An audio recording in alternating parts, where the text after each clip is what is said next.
This meeting is being recorded. Je vais démarrer, je me permets. Oui.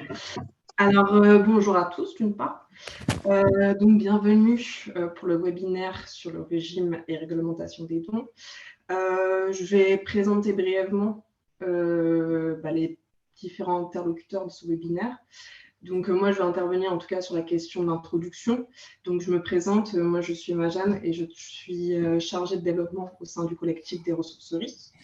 Ensuite, ça va être Maître Sadorge, qui est avocat fiscaliste et qui travaille chez Legicop, donc il y a un cabinet d'avocats SCOP, et donc qui travaille notamment sur la fiscalité des structures de l'ESS. Et enfin, donc, ça va être le principal intervenant en fait, de ce webinaire. Et puis enfin, Bruno Anctil, qui est le coordinateur de l'association du collectif des ressourceries. Lui interviendra sur la conclusion et notamment l'ouverture sur la question de faut-il produire ou non un CERFA. Alors, juste pour... alors, le webinaire va être filmé. Donc, pour ceux qui ne souhaitent pas être filmés, en fait, va être en tout cas enregistré, il faut couper votre caméra. Et par ailleurs, il faudra aussi couper vos micros pour qu'on puisse ne pas avoir de bruit qui interfère, s'il vous plaît. Alors, je vais vous demander aussi de vous émarger. J'ai mis un lien dans la conversation. Donc, vous allez tomber sur un Google Form. Et donc, voilà, on va vous demander de marquer la structure que vous représentez et qui vous êtes.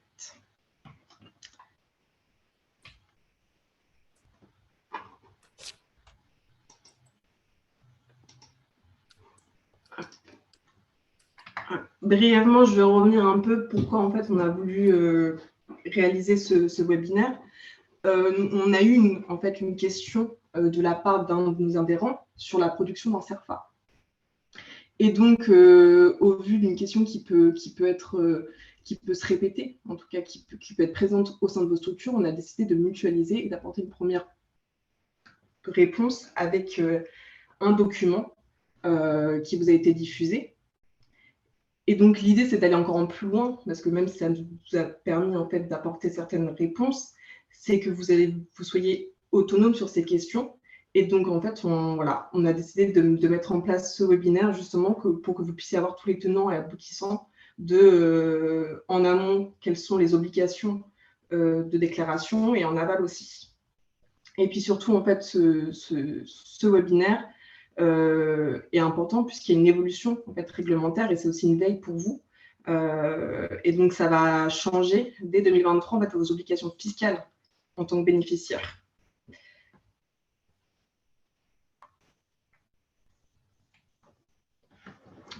Donc, comme je vous disais, l'objectif de ce webinaire, c'est que vous soyez vraiment en capacité de répondre à vos obligations fiscales lorsque vous recevez un don ou que vous produisez un reçu fiscal. Et donc, en fait, en termes de méthodologie pour ce webinaire, nous allons tout d'abord en fait, présenter la réglementation en vigueur. Enfin, Maître Sadorge va vous présenter la réglementation en vigueur. Puis, il va vous décrire en tout cas des cas concrets pour que vous puissiez en fait, appréhender les notions présentées et que vous puissiez en fait, dans vos structures répondre assez facilement à ces obligations et à ces questions. Et puis après, il va y avoir un temps de questions-réponses. Alors, on va vous demander de lever la main pour qu'en fait, on puisse contrôler un peu le flux et que tout le monde puisse prendre la parole lors de ces temps d'échange.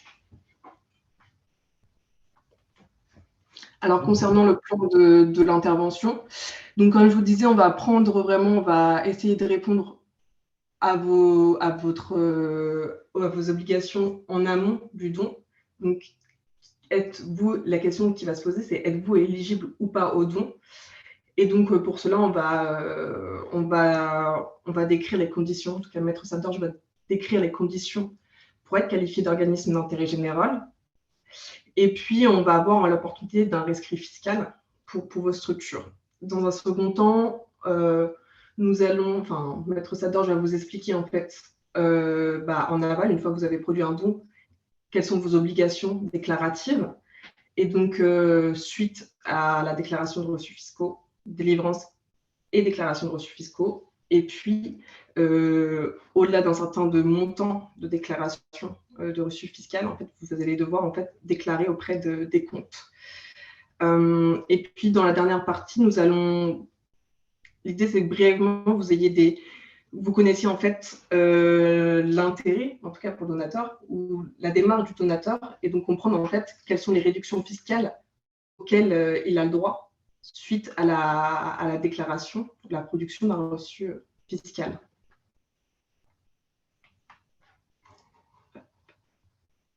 Je vais laisser la main à Maître Sadorge pour qu'il puisse reprendre justement, qu'il puisse diffuser le diaporama. Merci beaucoup. Donc, on peut commencer alors, du coup? Je commence?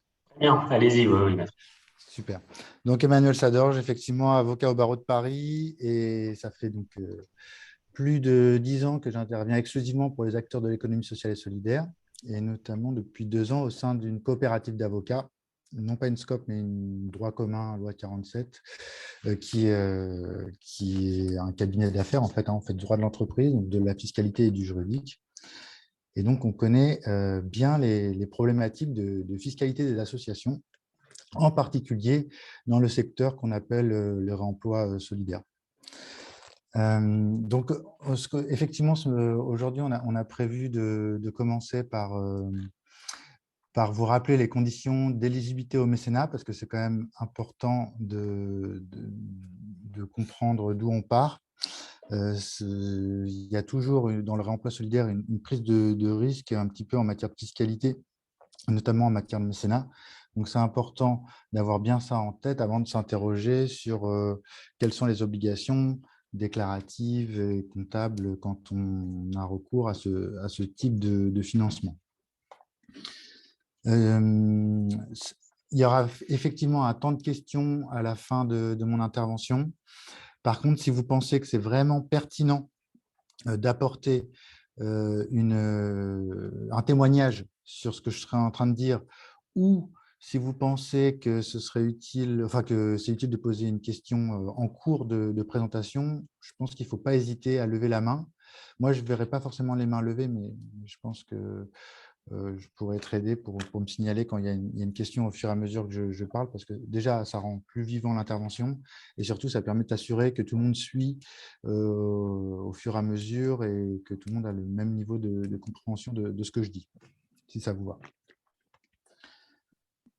Sur les conditions d'éligibilité au régime du mécénat, alors, on part dans le milieu du remploi solidaire, on part de loin parce qu'il y a c'est assez complexe comme situation parce qu'on a beaucoup d'acteurs différents, enfin des régimes juridiques de conventionnement qui sont différents, que ce soit ceux parmi vous qui sont des associations qui ont été conventionnées chantier d'insertion, que ce soit peut-être, je ne sais pas s'il y en aura aujourd'hui, des associations intermédiaires, certaines ressourceries agissent aussi en matière de handicap et d'insertion. Et puis, il y en a d'autres qui ne sont pas du tout conventionnés ni en matière d'insertion, ni en matière de handicap, ce qu'on appelle la catégorie emploi pérenne, où en fait, c'est des ressourceries, mais sans conventionnement particulier.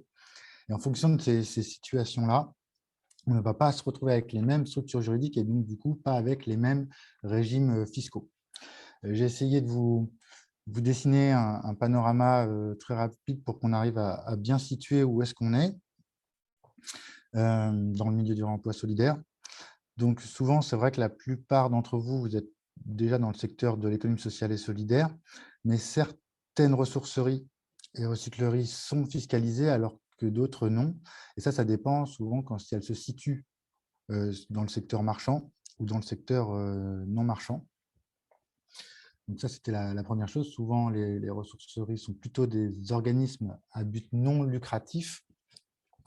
donc des associations avec l'interdiction de distribuer leurs bénéfices entre les membres. Et ça peut avoir des impacts en matière fiscale. Pourquoi? Parce qu'en fait, en matière fiscale, pour pouvoir être éligible au régime du mécénat et exonéré d'impôts commerciaux, il faut être, je vais y revenir, hein, mais il faut être non concurrentiel. Et du coup, ça veut dire que certains d'entre vous, certaines de vos structures vont réussir à bien démontrer qu'elles respectent les critères de la non-lucrativité fiscale et de l'intérêt général qui leur permettent d'être exonérés d'impôts commerciaux et d'être éligibles au régime du mécénat, alors que d'autres associations auront peut-être plus de mal à justifier qu'elles sont éligibles au régime du mécénat. Donc, en gros, pour vous, dans le réemploi solidaire, vous êtes sur mon schéma là, au niveau des associations, pour certaines dans la partie exonérée et pour d'autres dans la partie fiscalisée. Donc, aujourd'hui, on va se concentrer sur celles qui démontrent qu'elles sont exonérées d'impôts commerciaux et éligibles au régime du mécénat. Pour ça, j'ai un petit schéma que j'aime bien utiliser ces dernières années, qui est une petite pyramide dans laquelle je rappelle toutes les conditions pour pouvoir être éligible au régime du mécénat. Vous voyez donc que sur mon dessin, il y a bien deux parties à ces conditions. Il y a la partie en bleu que j'ai dessinée, qui est la partie qui correspond à la non-lucrativité fiscale, c'est-à-dire à la démonstration qu'on est bien exonéré d'impôts commerciaux. Et c'est que si déjà on remplit ces premiers critères-là, qu'on peut espérer aller démontrer qu'on est également d'intérêt général et donc éligible au régime du mécénat. Quand je dis éligible au régime du mécénat, ça veut dire que les dons qu'on reçoit donnent droit à un avantage fiscal pour les donateurs, que ce soit des entreprises ou que ce soit des particuliers. C'est important d'avoir ça en tête parce que dans le domaine des ressourceries et recycleries, comme souvent une partie de votre activité consiste à vendre des biens, des objets issus du réemploi, des fois on a un peu du mal à se différencier d'autres acteurs économiques qui vendent des biens d'occasion. Et donc, c'est pour ça que c'est très important déjà de bien démontrer qu'on respecte le socle en matière d'exonération d'impôts commerciaux sur le caractère non lucratif au sens fiscal de l'activité, avant d'espérer être éligible au régime du mécénat.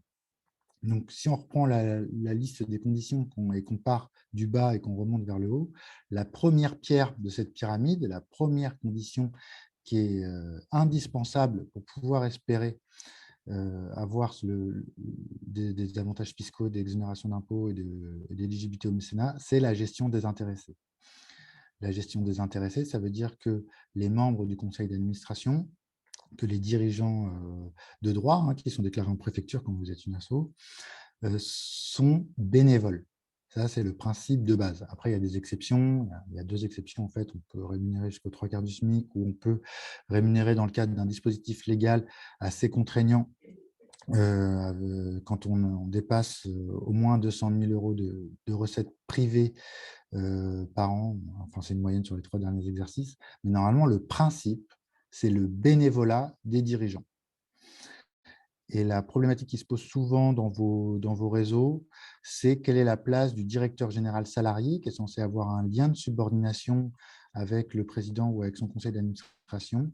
Est-ce qu'il est vraiment subordonné ou est-ce qu'en fait, il est dirigeant de fait? Et un des cas qu'on voit en pratique de redressement et de remise en cause et des exonérations d'impôts et de l'éligibilité au régime du mécénat, c'est quand l'administration considère qu'en fait, les dirigeants de droit qui sont déclarés en préfecture ne sont pas les véritables dirigeants et que celui qui prend vraiment les décisions et qui décide des orientations stratégiques, c'est le directeur général salarié. Donc ça, il faut quand même l'avoir en tête, toujours bien penser à justifier, bien documenter le lien de subordination avec les salariés pour montrer que derrière, ceux qui décident en dernier recours, ce sont bien des bénévoles ou des dirigeants indemnisés dans le cadre de la tolérance fiscale ou de la loi.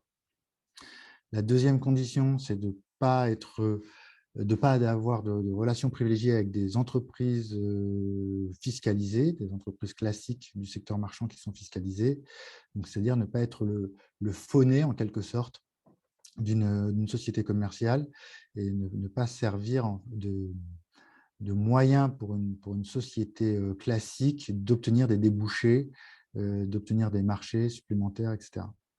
Et enfin, la dernière condition, qui est peut-être la plus délicate dans votre cas, c'est de démontrer que si jamais on a une activité qui est exercée également par des sociétés commerciales, on est dans un secteur similaire à celui dans lequel se trouvent des sociétés commerciales, il faut qu'on arrive à justifier qu'on exerce notre activité dans des conditions différentes des structures classiques. C'est ce qu'on appelle la règle des 4 P, dont vous avez probablement déjà entendu parler. Donc 4 P comme produit, public, prix et publicité. Je vais revenir un tout petit peu après sur la règle des 4 P parce que c'est vraiment le sujet très sensible dans votre secteur. Mais c'est qu'à la condition déjà d'avoir démontré qu'on respecte bien tout ce socle d'exonération d'impôts commerciaux, qu'on peut ensuite cumuler avec les critères supplémentaires pour démontrer son intérêt général et donc son éligibilité au régime du mécénat, à savoir, première condition supplémentaire, pas fonctionner au profit d'un cercle restreint. Ça, dans vos secteurs, ça ne pose pas trop de difficultés. Justifier qu'on a un des caractères qui est défini par la loi. Donc, il y a plein de caractères qui sont définis par la loi, philanthropique, éducatif, scientifique, social, humanitaire, sportif, etc., etc. Vous, clairement, souvent dans le domaine du réemploi solidaire, on va dire qu'on a une activité sociale. Il y a déjà eu des tentatives pour dire qu'on avait également une activité de défense de l'environnement naturel, mais pour l'instant, je ne connais pas de cas où ça a été admis par l'administration fiscale en matière de ressourcerie ou de recyclerie. Souvent, le point fort dans vos activités, ça va être plutôt pour l'insertion, pour ceux d'entre vous qui sont conventionnés ACI ou EI. Et c'est là où ce sera peut-être un peu plus difficile pour ceux qui ne sont pas conventionnés en insertion ou dans le handicap, ceux qui sont emploi pérenne, qui, elles, devront vraiment insister sur le public qu'elles touchent. Mais j'y reviendrai après. Mais en tout cas, par rapport au caractère prévu par la loi pour démontrer son éligibilité au régime du mécénat, pour les ressourceries et les recycleries, souvent, on va mettre très, très en avant le caractère social de l'activité avant la défense de l'environnement, même si on essaye toujours aussi d'avoir un volet dans l'argumentation là-dessus. Pour l'instant, ce n'est pas du tout le point fort de l'argumentaire. Et puis enfin, normalement, en principe, mais ça, dans vos secteurs, ça ne pose pas de difficulté, il faut exercer son activité en France. Donc, quand on cumule tous ces critères-là, on peut se revendiquer d'intérêt général au sens fiscal et donc être éligible au régime du mécénat, c'est-à-dire émettre des reçus fiscaux qui donnent un avantage fiscal à nos mécènes, à nos donateurs, que ce soit des entreprises ou des particuliers. Juste un tout petit point sur justement donc, comment se différencier des sociétés classiques. Donc là, je vous ai refait le raisonnement officiel dans la doctrine fiscale. Vous voyez, c'est en 3 étapes. Est-ce que je suis ma gestion désintéressée ou non? Donc, si la gestion est bien désintéressée, on passe à la question suivante. Est-ce que je concurrence une entreprise? Dans votre cas, souvent, l'administration fiscale va considérer que vous allez être concurrentiel avec les dépôts-ventes ou avec les magasins d'occasion. Donc, du coup, on passe à l'étape suivante et où il faut démontrer que vous exercez dans des conditions différentes que les sociétés commerciales. Sachant que si, en parallèle, vous êtes là pour avantager des sociétés commerciales, ben ça vous fiscalise direct et il n'y a même pas application des différentes étapes. Donc, j'insiste sur 2 points avant de vous poser la question de savoir si vous êtes éligible au régime du mécénat. 1, est-ce qu'il n'y a pas de risque en matière de gestion désintéressée? Est-ce qu'il y a bien un lien de subordination avec tous vos salariés? Est-ce qu'ils n'ont pas une position trop importante dans votre gouvernance? Est-ce qu'on ne pourrait pas considérer que c'est vos salariés donc qui sont rémunérés au titre de leur activité, qui en fait décident des orientations stratégiques, etc. Donc ça implique de bien documenter, avoir des PV de CA qui donnent des instructions aux directeurs ou aux équipes salariées et les équipes salariées rendent bien compte au CA et vous avez bien des PV de CA qui prennent des décisions importantes. Vous avez bien un président qui est celui qui va signer les conventions de financement, qui va signer les conventions de prêt, qui va signer des gros chèques ou qui va faire les virements les plus importants. Ou en tout cas, si jamais c'est dans le cadre d'une délégation, qui est bien un contrôle dessus. Puis l'autre point, c'est l'absence de relations privilégiées, où aussi il faut s'assurer qu'on ne pourrait pas considérer qu'on est en train de servir les intérêts d'acteurs économiques classiques fiscalisés. Ensuite, un de votre enjeu dans votre activité, pour pouvoir démontrer votre exonération d'impôts commerciaux et votre éligibilité au régime du mécénat, ça va être la fameuse règle des 4P. Donc, sur le type d'activité que vous fournissez, démontrer qu'en fait, elle n'est pas prise en compte par le marché ou elle est de manière peu satisfaisante. Justifier que vous adressez à un public qui justifie l'octroi d'avantages particuliers en vue de leur situation économique ou sociale particulière, par exemple des chômeurs, des personnes en difficulté sociale, en précarité, ouais, souvent c'est ça, des étudiants, des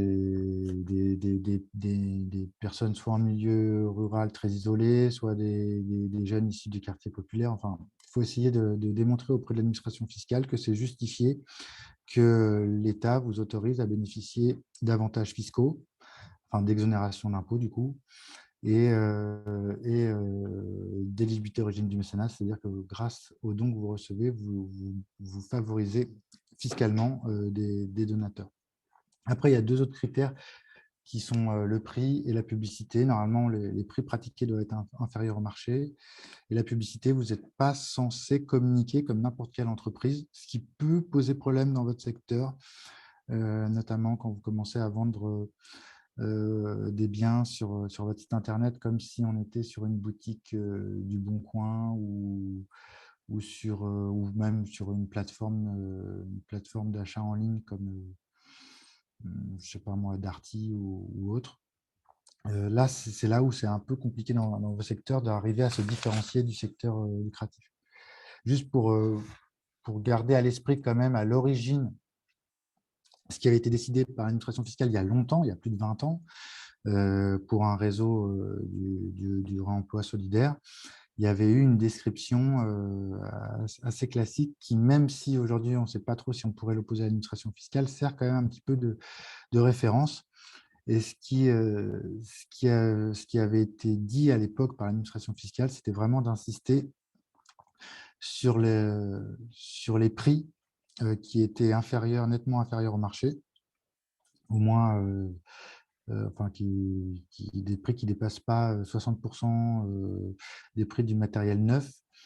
Il y avait aussi la question de la publicité aussi qui avait été évoquée à l'époque pour cette fédération, où il était expliqué qu'il ne fallait pas directement faire de la pub pour les produits qu'on vendait, mais qu'il fallait passer à travers des instances, etc. Bon, cette doctrine est un peu obsolète aujourd'hui puisqu'elle a plus de 22 ans, mais dans l'esprit, on voit bien que dans le milieu du réemploi solidaire, on aura toujours un peu cette difficulté-là, ou en tout cas, vous devez avoir cette préoccupation de bien documenter quels sont vos bénéficiaires. Alors, si vous faites de l'insertion, il faudra mettre le paquet sur le fait de dire que vos bénéficiaires, ce non pas les clients qui achètent vos produits, mais bien les salariés en insertion que vous embauchez. Si jamais vous n'êtes pas conventionné insertion ou conventionné handicap, il faudra insister sur le fait que parmi votre clientèle, vous avez des personnes précaires, et essayer de bien documenter en termes de proportion qui bénéficient des produits que vous vendez moins cher. Et ensuite, il faudra bien insister sur les prix que vous pratiquez par rapport à un magasin d'occasion ou par rapport à certains brokers ou certains dépôts-ventes.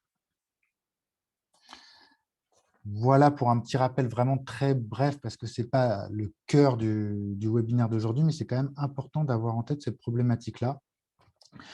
Avec quelques petites précisions, quand vous êtes dans le secteur de l'insertion, vous avez donc là, vous avez une sorte de tolérance de l'administration fiscale, enfin plus qu'une tolérance, une reconnaissance que pour celles qui sont en chantier d'insertion, elles sont non concurrentielles parce que l'administration considère que le taux d'encadrement des salariés très éloignés de l'emploi est tel qu'en fait, ça pèse sur votre modèle économique et que du coup, vous êtes désavantagé, notamment par rapport à la concurrence. Et donc, ça justifie que vous soyez exonéré d'impôts, voire éligible au régime du mécénat.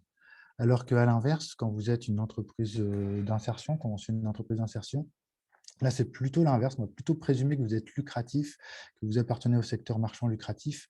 Et donc, il faudra redoubler d'efforts pour documenter que le fait que vous exercez votre activité dans des conditions différentes que les acteurs classiques du marché. Toutes ces incertitudes en matière de fiscalité créent la question, enfin génèrent la question de l'opportunité de demander un rescrit fiscal. Un rescrit fiscal, c'est le fait de demander à l'administration fiscale de prendre formellement position sur l'appréciation d'une situation de fait au regard d'un texte fiscal, et en particulier en matière de mécénat. Il y a une procédure spécifique pour que vous demandiez, vous puissiez interroger l'administration fiscale pour demander si oui ou non vous êtes d'intérêt général et donc éligible au régime du mécénat. Alors, c'est une pratique à double tranchant, parce qu'on a quelques ressourceries ou recycleries qui, en demandant si elles sont d'intérêt général, se sont vues répondre par l'administration fiscale que non seulement elles n'étaient pas d'intérêt général, mais qu'en plus de ça, elles étaient lucratives et donc elles devaient se fiscaliser et être soumises aux impôts commerciaux. C'est vrai que je ne l'ai pas précisé au début. Quand je parle d'impôts commerciaux, je parle de la TVA, sur les produits que vous vendez. Je parle de l'impôt sur les sociétés, sur le bénéfice éventuel qui est généré. Parce qu'une association a le droit de réaliser des bénéfices, elle n'a pas le droit de le distribuer entre ses membres, mais elle a le droit de réaliser du bénéfice. Donc, quand elle est fiscalisée, c'est soumis à l'impôt sur les sociétés comme n'importe quel bénéfice de société classique. Dans les impôts commerciaux, il y a la contribution économique territoriale, qui est l'ex-taxe professionnelle, et puis il y a la taxe d'apprentissage. Donc, certaines associations, des fois, quand elles demandent si elles sont éligibles au régime du mécénat, à la fin de la procédure, se voient fiscalisées par l'administration fiscale qui leur répond, mais en fait, vous ne vous distinguez pas des acteurs classiques du marché, vous devez payer des impôts comme n'importe quelle entreprise française, et donc déjà, c'est pas la peine d'espérer être éligible au régime du mécénat, mais en plus, vous devez chambouler votre modèle économique pour intégrer une fiscalité qui parfois peut être lourde.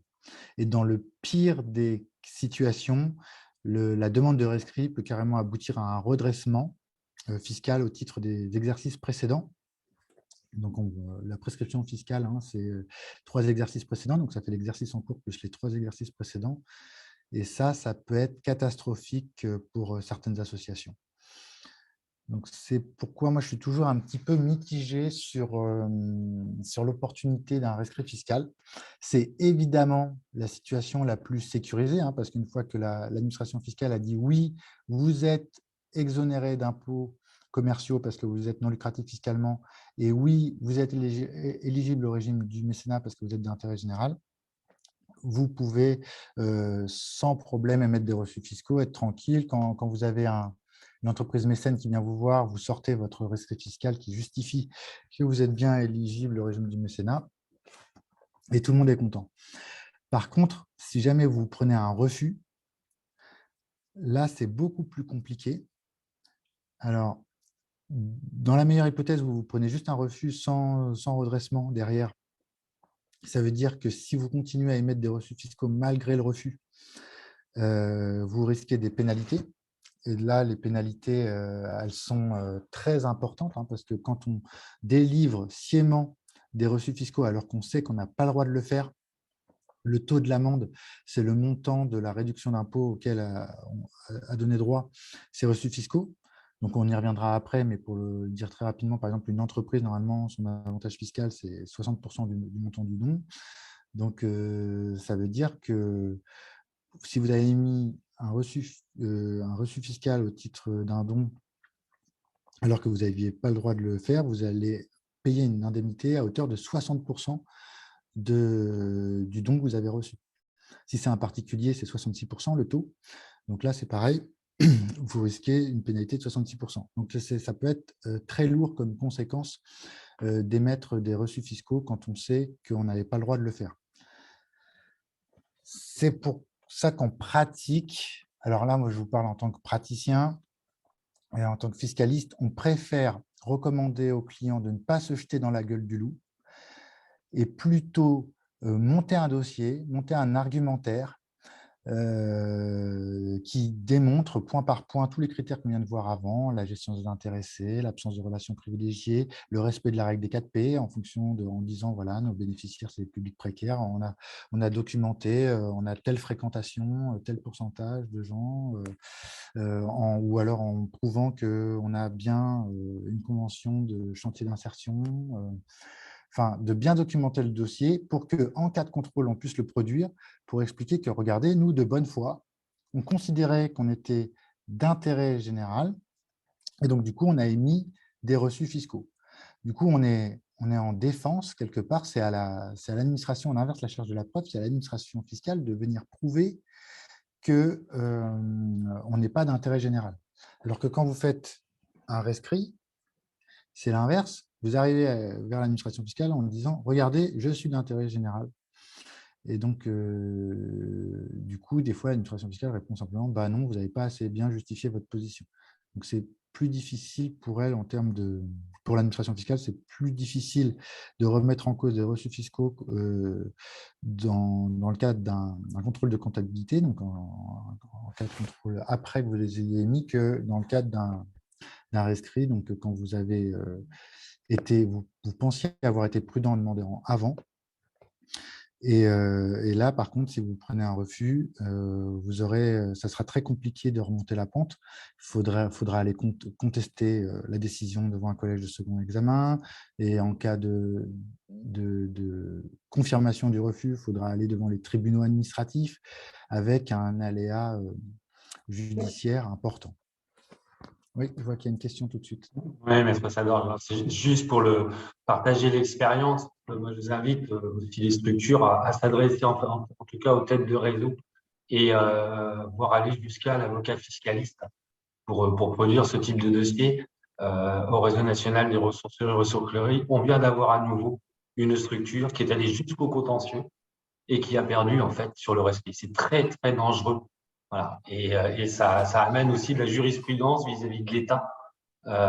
Donc voilà, d'être très très prudent quand vous partez dans cette démarche-là et de vous appuyer en fait vraiment sur les têtes de réseau et les avocats fiscalistes. Ouais. Ben, merci beaucoup pour ce témoignage. Effectivement, c'est très important et surtout, après, ça crée un phénomène de contamination fiscale en quelque sorte. C'est-à-dire que si l'une de vos structures est considérée comme lucrative fiscalement, dans une région, sur un territoire, ça va être très difficile pour les autres régions du même territoire, les autres structures du même territoire, de dire qu'elles ne sont pas dans le même cas et que il faut prendre d'autres critères d'appréciation. Malheureusement, on l'a vu. Alors, on a vu des pans entiers du secteur de l'économie sociale solidaire, du secteur associatif basculer dans la fiscalité à cause de ce phénomène de contamination. Je pense aux maisons de retraite, je pense à l'aide à domicile, je pense au périscolaire. Et pour les ressourceries, recycleries, pour l'instant, on n'a pas eu un tel phénomène de contamination, même si on a malheureusement, effectivement, il y a des décisions récentes défavorables. Mais il faut être cohérent, en tout cas, dans l'argumentaire qu'on présente pour démontrer sa non-lucrativité fiscale. Il faut être cohérent par rapport aux autres structures de votre réseau au niveau national. Il faudrait que tout le monde adopte à peu près la même argumentation là-dessus pour qu'il n'y ait pas de contradiction dans les argumentaires. Il y a une question d'Élodie de la Bague du Blocage, alors qui va s'opposait à mes propos. L'exemple que je donnais, il était sur une structure d'emploi pérenne, donc qui n'était pas SIAE. Donc, Elodie, en fait, qui est en ACI, demande s'il est préconisé de ne pas demander de rescrit fiscal, même quand on est en ACI. Et là, il y a l'objet social, en fait, qui est assez facile pour l'obtenir. Ouais. Alors, effectivement, les ACI sont vraiment le cas le plus facile à soutenir. C'est d'ailleurs, je pense, le seul cas où je pourrais conseiller de partir sur un rescrit. Mais ça n'empêche pas d'être très prudent dans la manière de remplir le formulaire. Je vous ai mis les références du formulaire. Là, il y a un modèle de demande d'avis qui est très simple sur le BOFIP, qui paraît trop simple.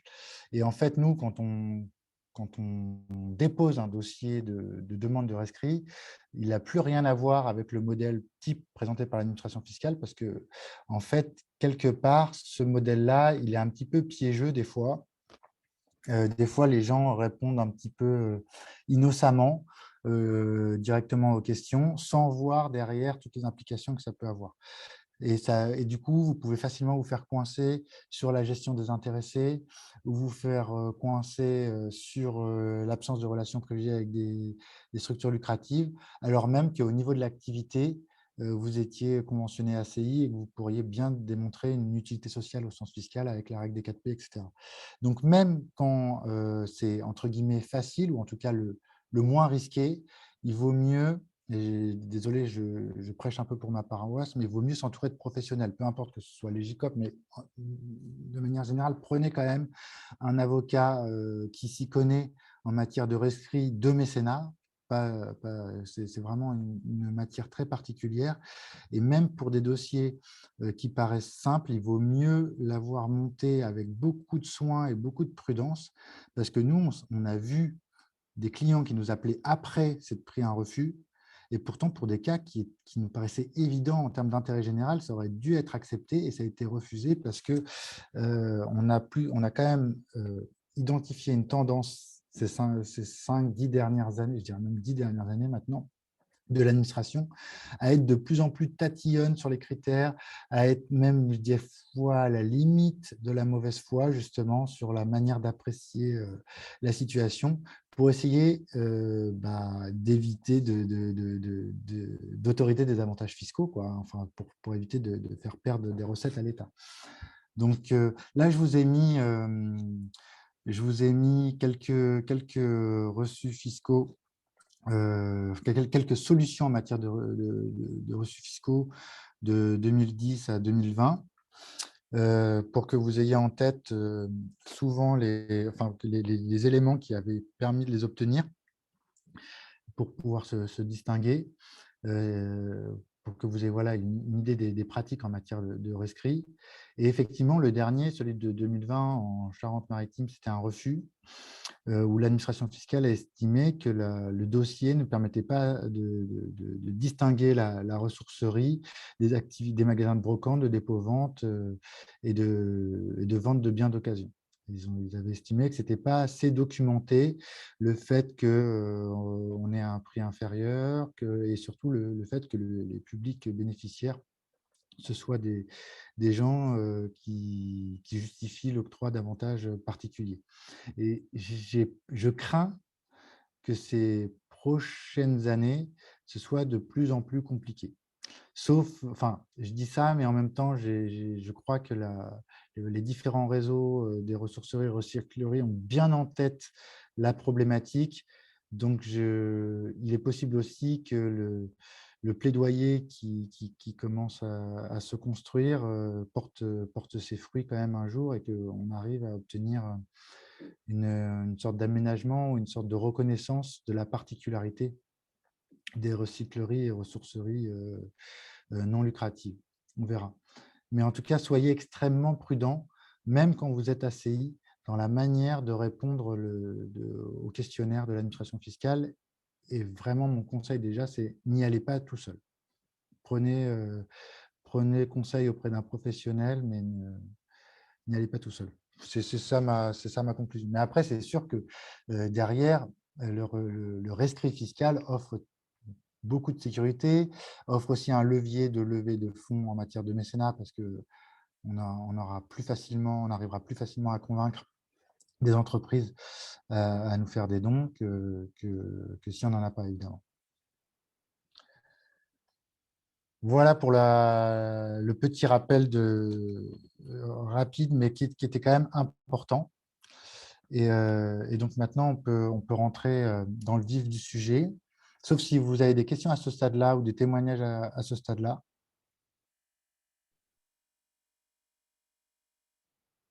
Personne ne se manifeste, je crois. Il y a Élodie, pour de la BAC du Prébocage.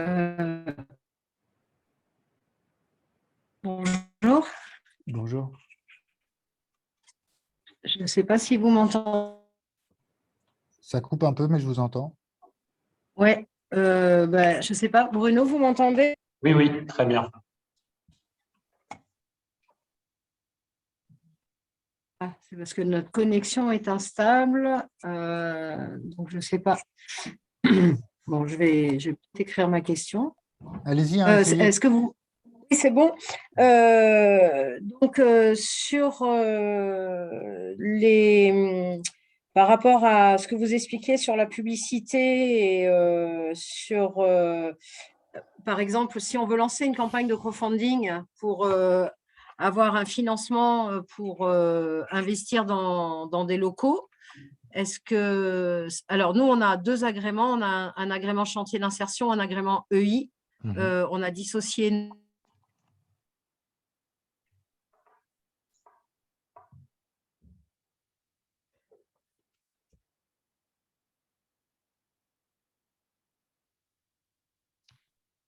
Ça vient de couper.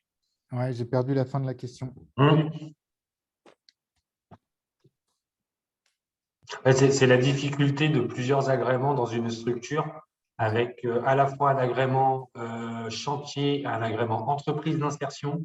Donc là, il y a une position fiscale qui peut parfois être différente, mais pour autant administrée, en tout cas par la même gouvernance. Ce sont 2 agréments, mais sur le champ associatif loi 1901. Ouais. Et avec des volontés de crowdfunding, d'appel au mécénat. Est-ce que ça peut conduire à des sectorisations ou autres? Ouais. Ben, là-dessus, en fait, ça dépend de la stratégie qui est visée par l'association. Si son but, c'est d'essayer de démontrer qu'elle est complètement non lucrative, même sur la partie EI et d'intérêt général sur la partie EI, ça veut juste dire qu'il faudra faire redoubler d'efforts pour documenter l'utilité sociale au sens de la règle des 4P sur cette activité entreprise d'insertion. Donc, il faudra vraiment bien documenter, encore une fois, désolé, je me répète un petit peu, mais quels sont les bénéficiaires de l'activité.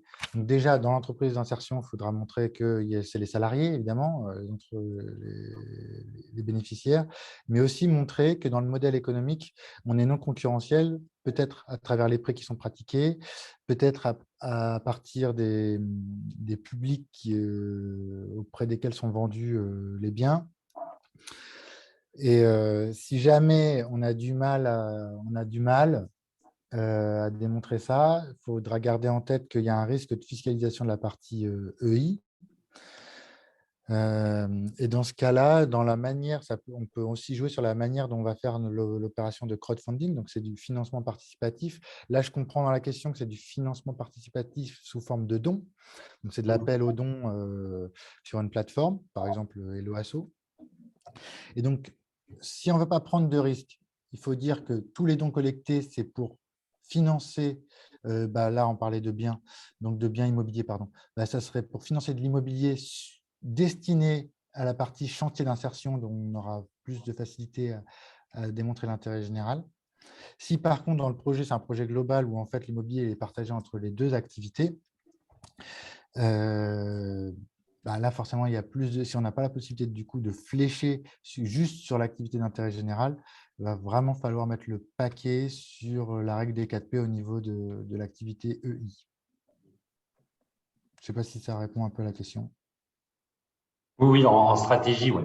stratégie à venir. Après, j'ai bien conscience que c'est pénible pour vous de mettre en place justement du reporting sur votre activité, etc. Ça peut être un peu lourd. Des fois, il y a certaines associations qui ont choisi, alors je ne sais pas si c'est dans vos réseaux, mais moi je sais qu'il y a certaines associations qui ont carrément choisi de demander aux gens, alors c'est toujours un petit peu délicat, dans quelle situation ils se trouvent, ou il y en a d'autres qui mettent en avant des partenariats qui peuvent être conclus des fois avec, je ne sais pas moi, les Restos du Cœur ou avec des entreprises, des réseaux, des entreprises, des associations Emmaüs, ou en tout cas des organismes caritatifs.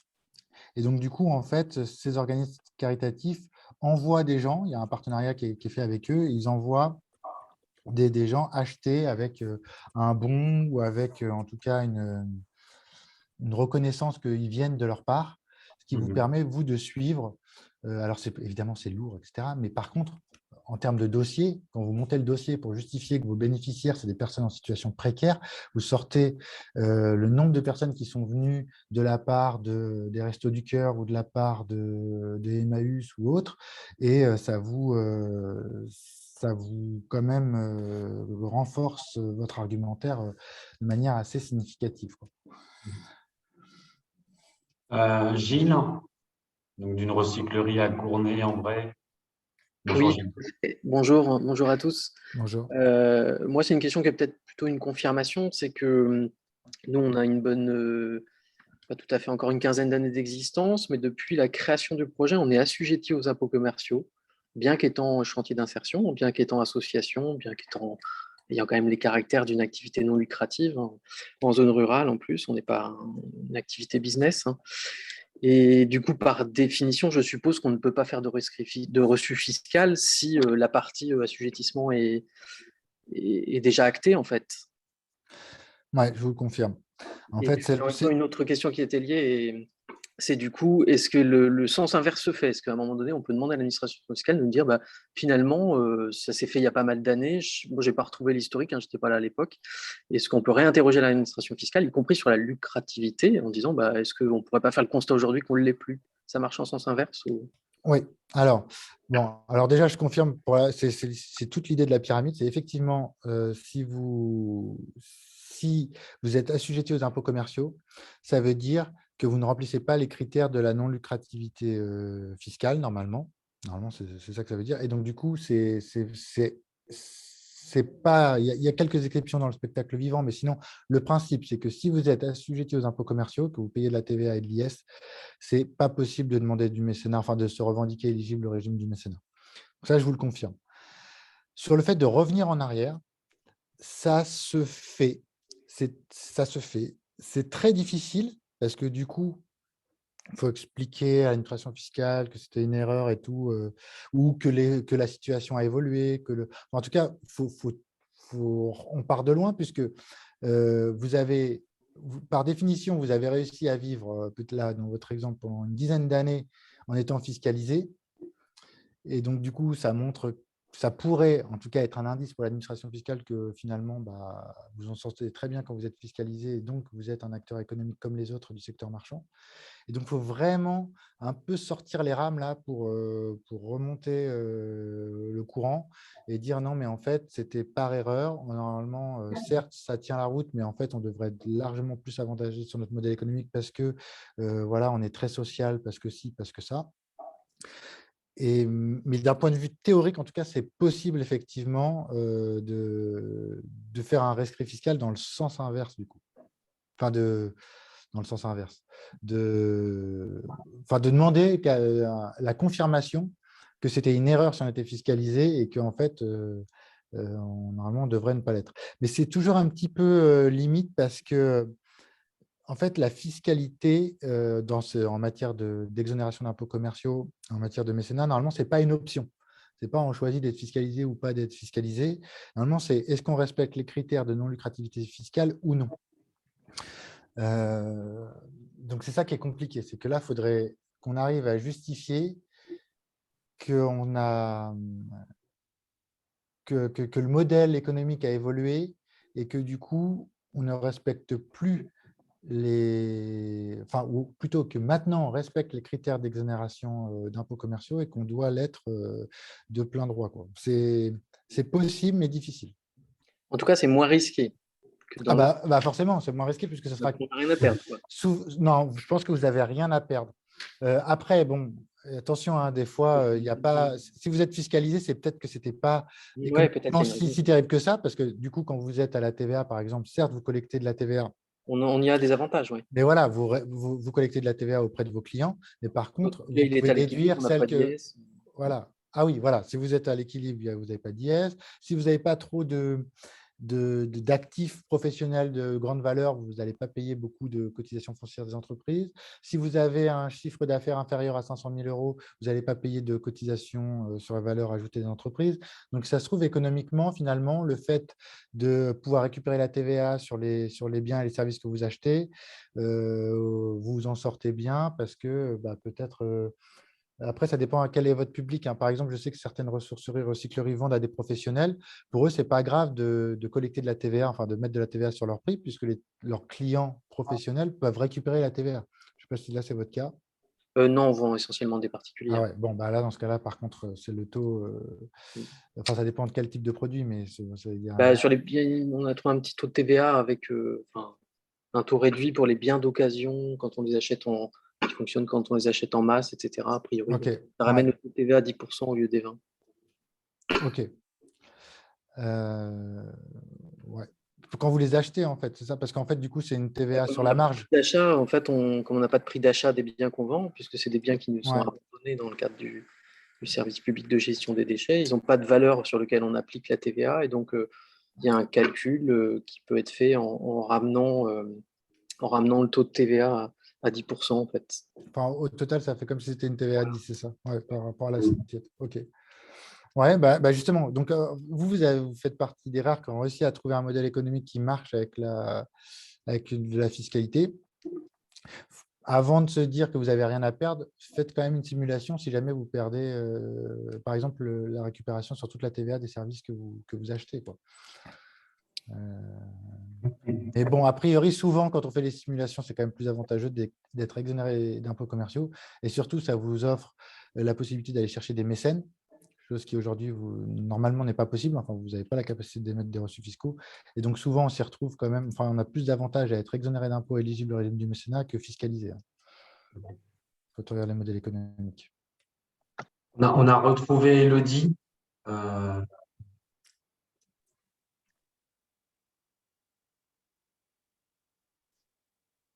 On a toujours du mal à t'entendre, Elodie.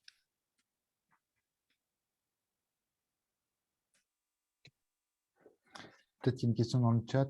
Là, Voilà, c'est Elodie, si tu peux poser ta question dans le chat.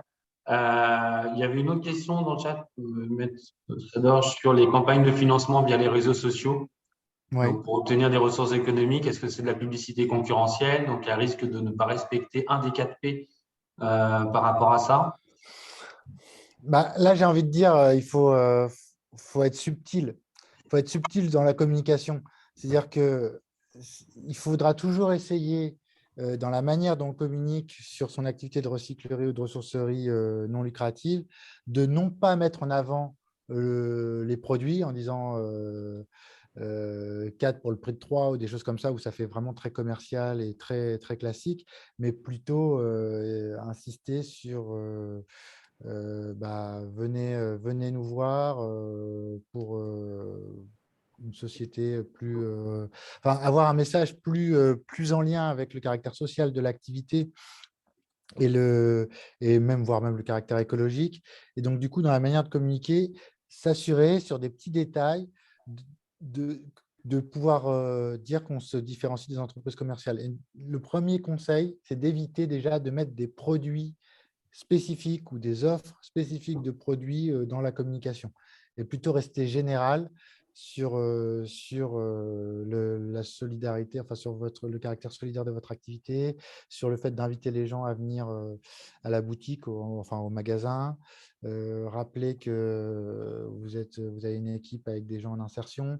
Enfin, c'est plus, ça va être assez subtil, mais il faut toujours se ménager de quoi pouvoir argumenter avec l'administration fiscale. Si vous y allez comme des bourrins, comme n'importe quelle société commerciale, avec le produit spécial, les derniers jours pour bénéficier de tel produit à un prix cassé, ça sera une présomption de lucrativité assez forte. Donc, Élodie cherchait à savoir s'il est obligatoire de demander un rescrit fiscal pour une ACI. Hop, j'ai perdu la question qui est en dessus. Pour fournir un CERFA aux particuliers ou aux entreprises. Non. Non, ce n'est pas obligatoire. Merci de poser la question, comme ça me permet d'être vraiment clair. Et c'est un peu ça que j'essayais d'expliquer tout à l'heure quand je disais, quand je m'interrogeais sur l'opportunité de demander un rescrit fiscal.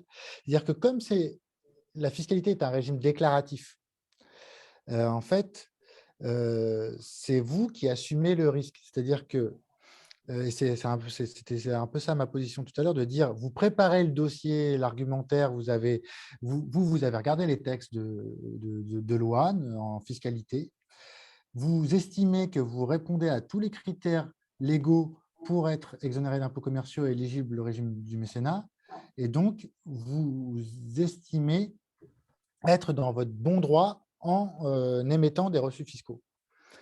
Le rescrit fiscal n'est pas obligatoire, n'est jamais obligatoire.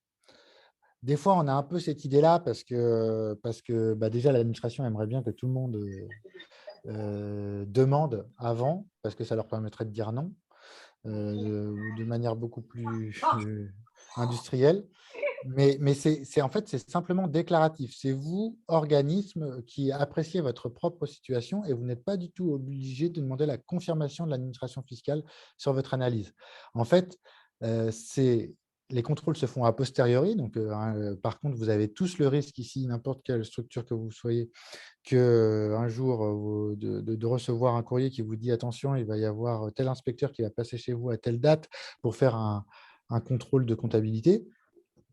Et donc, ce jour-là, il faudra être prêt déjà à lui servir le café et être très gentil avec lui, et ensuite à lui sortir le dossier qui aura été préparé où, point par point, vous lui démontrerez que vous êtes bien et non lucratif d'un point de vue fiscal et d'intérêt général d'un point de vue fiscal. Donc, pour répondre à votre question, non, ce n'est pas obligatoire de demander un rescrit fiscal, peu importe que vous soyez ACI, d'ailleurs ACI, EI, emploi pérenne, ce n'est pas du tout la question. Vous n'êtes pas obligé, et moi je vais un petit peu plus loin, mais ça après, tout le monde ne partage pas forcément ma position. Moi, je déconseille de faire un rescrit. Dans la plupart des cas, on va dire, le principe, c'est plutôt, vaut mieux pas y aller. Et après, il y a des exceptions pour ceux qui vraiment ont un dossier béton où c'est clair. Et ben dans ce cas-là, allez-y, mais allez-y avec prudence et avec un professionnel pour être sûr de ne pas vous faire piéger sur des petits détails qui serviront de talon d'Achille pour l'administration fiscale, qui vous fera tomber parce qu'en fait, vous n'avez pas bien expliqué en quoi le fait que, ça peut être n'importe quoi, que un des salariés, en fait, ce soit un membre de la famille du dirigeant, ça ne remet pas en cause la gestion des intéressés, par exemple. Enfin, ça va être des petites choses comme ça, quoi. Et pour autant, vous disiez tout à l'heure, Maître Sadorge, qu'il y avait une possible amende de 60% du montant du reçu. C'est-à-dire que même en ayant préparé en interne un dossier, on ne dépose pas en fait ce dossier, cette demande de rescrit. Il y a un contrôle fiscal. On présente les éléments préparés de ce dossier. S'il y a un refus de l'administration fiscale, on peut s'attendre de ce fait à avoir les amendes à hauteur de 60% des productions des reçus. Alors, l'amende est toujours un risque, mais si vous reprenez le texte, le quatrième mot, le cinquième mot, 1, 2, 3, 4, c'est bien écrit sciemment, délivré sciemment, quand on sait qu'ils sont indus. Et donc, en fait, là, dans votre cas, vous n'êtes pas en train de délivrer des reçus sciemment, sachant que vous n'avez pas le droit. Au contraire, vous avez démontré que vous avez un dossier qui prouve que, selon vous, en toute bonne foi, vous pensez être d'intérêt général. Et donc, ça sera à l'administration de prouver le contraire. Mais en tout cas, je pense que… Après, il y a toujours un risque d'appréciation. Là, c'est l'appréciation et de l'administration. Et ensuite, si on va plus loin, des tribunaux. Mais vous, justement, en sortant un dossier d'argumentation prêt, vous montrez bien que, justement, sciemment, vous pensiez, enfin, que vous pensiez vraiment être de bonne foi et être dans votre bon droit quand vous disiez que vous étiez d'intérêt général. La preuve, regardez, il y a 30 pages qui le prouvent. Donc, à quel moment vous saviez qu'on allait remettre en cause votre intérêt général? Après, je ne peux pas dire que le risque est nul, hein.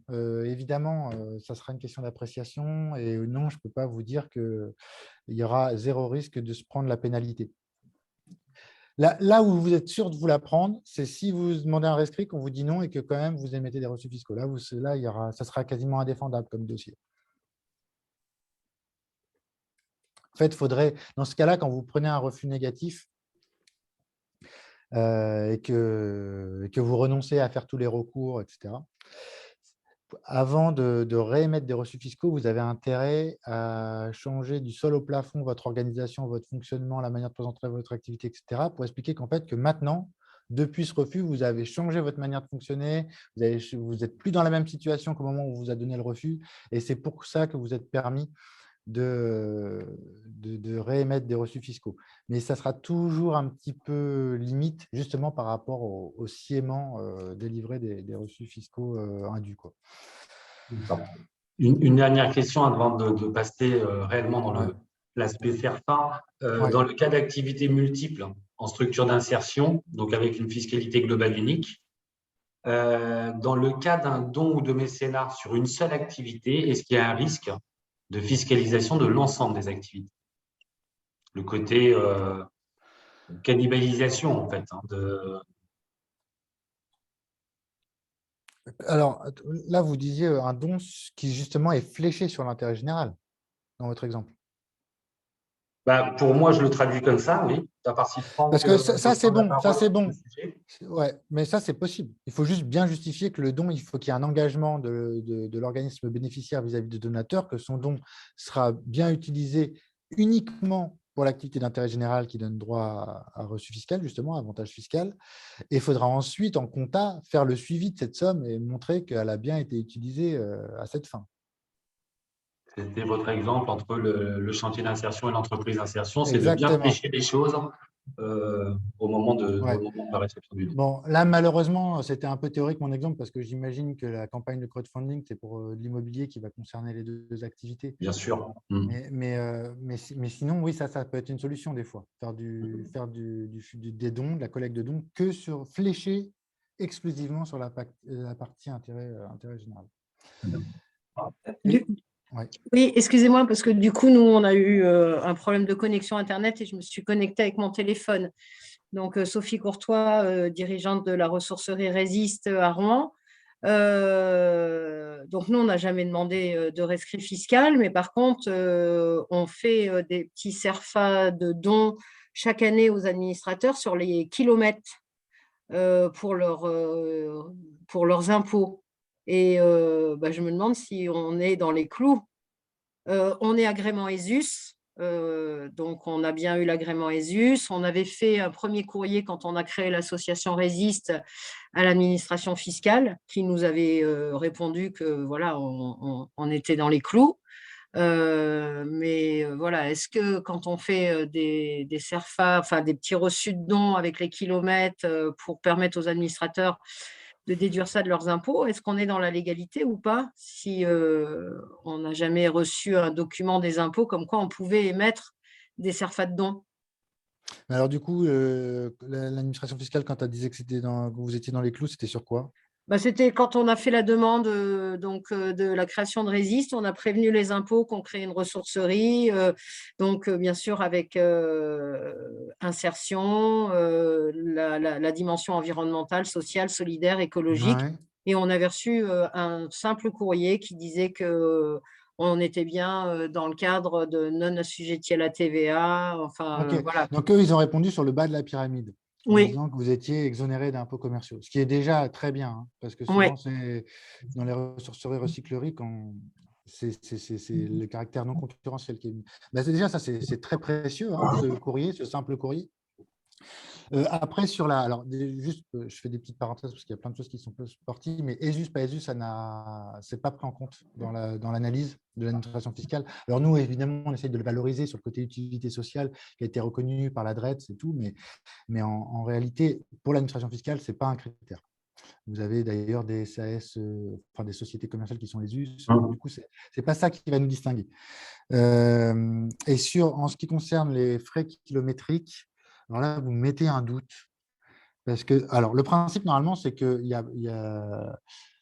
pourrait considérer qu'il y a un don en nature de la part des administrateurs qui demandent pas le remboursement de leurs frais.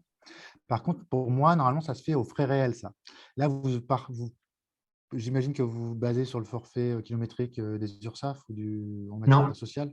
Non, on se base automatiquement sur le forfait kilométrique bénévolat qui est à Ouais, bah voilà, c'est pour ça. 0,33 ou 0,35. Ok, alors d'accord. Alors, là, je vais pas répondre en direct sur cette question-là parce que je la vois pas assez régulièrement. Mais alors, du coup, ça me fait penser, comme justement, vous faites référence au forfait kilométrique bénévolat. Je sais qu'il est beaucoup utilisé dans les clubs sportifs.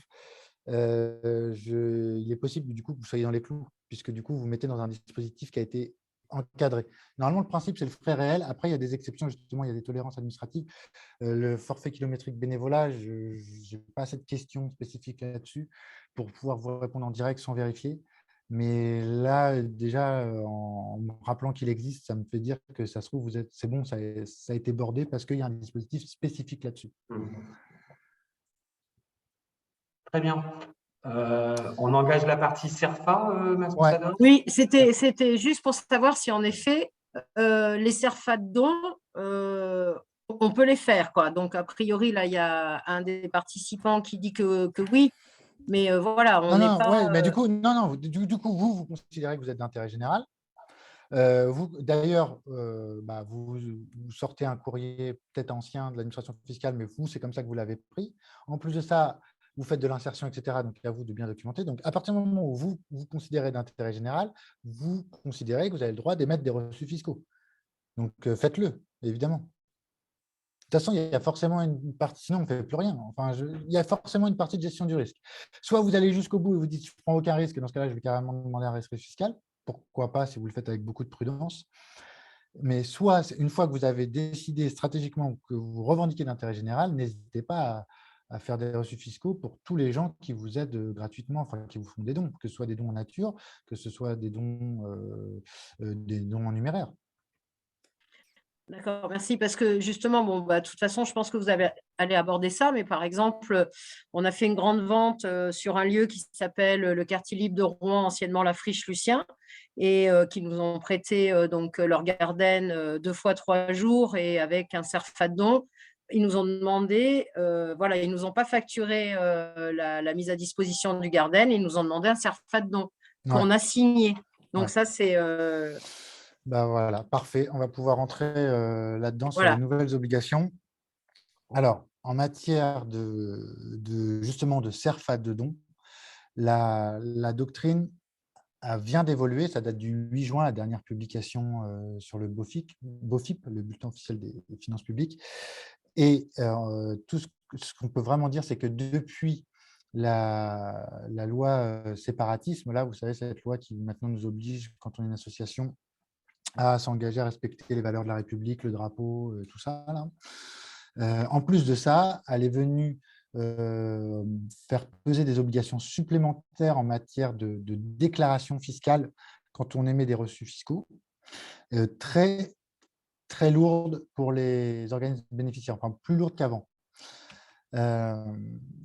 Déjà, la première chose maintenant, et ça c'est depuis la loi séparatisme, vous êtes obligé dans votre déclaration d'impôt en tant qu'association, parce que même si vous êtes exonéré d'impôts commerciaux, souvent vous avez de l'impôt sur les sociétés au taux réduit, ou en tout cas vous remplissez un formulaire 2070 pour vos revenus patrimoniaux, même s'il est à néant, normalement vous êtes censé le remplir. Et donc maintenant, la nouvelle exigence de la loi, c'est que vous devez indiquer en annexe de cette déclaration d'impôt le montant cumulé des dons qui ont donné droit à reçu fiscal et le nombre de reçus fiscaux que vous avez délivrés. Ça, c'est nouveau, ça n'existait pas. Et vous avez l'obligation de le faire. Et c'est une obligation qui compte pour tous les dons reçus depuis le 1er janvier 2021. Alors, la plupart des assos ont raté le coche au moment des déclarations là, du mois de mai. Et donc, exceptionnellement, cette année, en 2022, on autorise les associations à déposer une liasse rectificative aux impôts avant la fin de l'année. Donc là, vous êtes tous concernés ici, pour justement déclarer ce montant des dons perçus qui ont donné droit à avantage fiscal et le nombre de reçus fiscaux délivrés. Pour celles et ceux qui ne déposent aucune déclaration de bénéfices, donc ni une 2065 ni une 2070, l'administration a tout prévu puisqu'elle dit qu'il faut aller sur le site que je vous ai mis ici, là, démarchesimplifiée.fr. Ça, c'est vraiment un tremblement de terre dans le monde de la philanthropie. On n'avait jamais connu ça avant. Là, je vous parle d'ailleurs que des obligations du point de vue de l'organisme bénéficiaire des dons.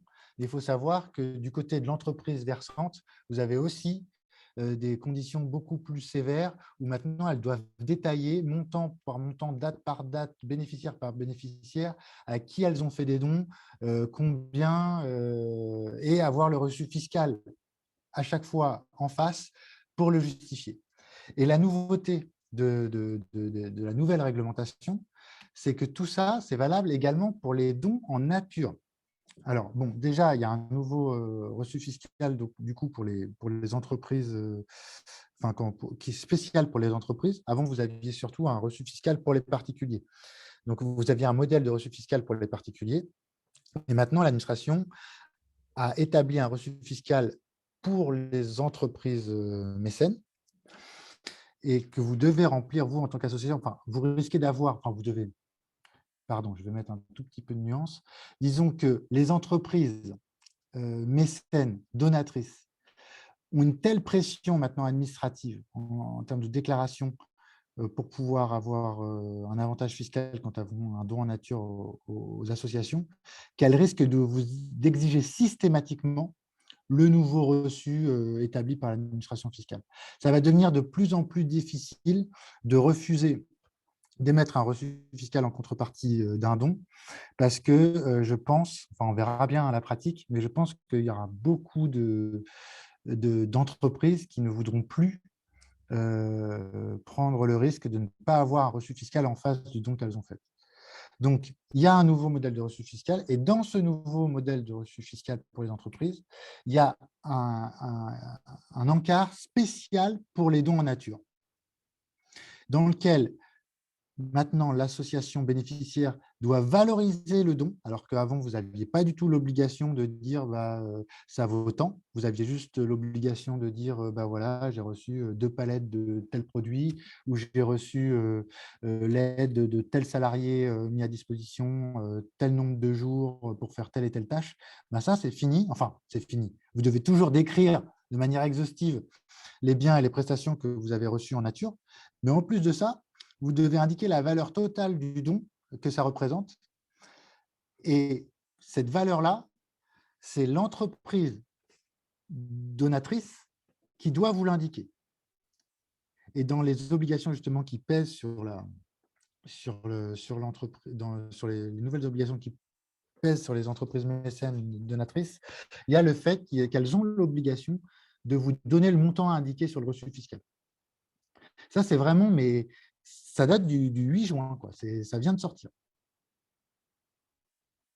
Et ça change beaucoup de choses. Alors, heureusement, en termes de responsabilité, quand on lit la nouvelle doctrine du 8 juin, il est clair que la responsabilité de la valeur du don, c'est l'entreprise. Heureusement, parce que sinon, vous imaginez, vous devriez payer la pénalité de 60% si jamais l'entreprise vous a donné un mauvais montant. Donc, c'est bien elle qui doit assumer, en matière de dons en nature, c'est elle qui assume seule la responsabilité de la valeur qu'elle donne. Sachant que là, c'est pareil, la doctrine fiscale est très précise sur la manière dont on valorise les dons en nature. il n'y a pas énormément de marge de manœuvre. Soit c'est le coût de revient, soit c'est le coût, quand c'est dans un catalogue, c'est le prix officiel dans le catalogue de l'entreprise. En gros, c'est ça. Prix de revient, coût du catalogue ou la valeur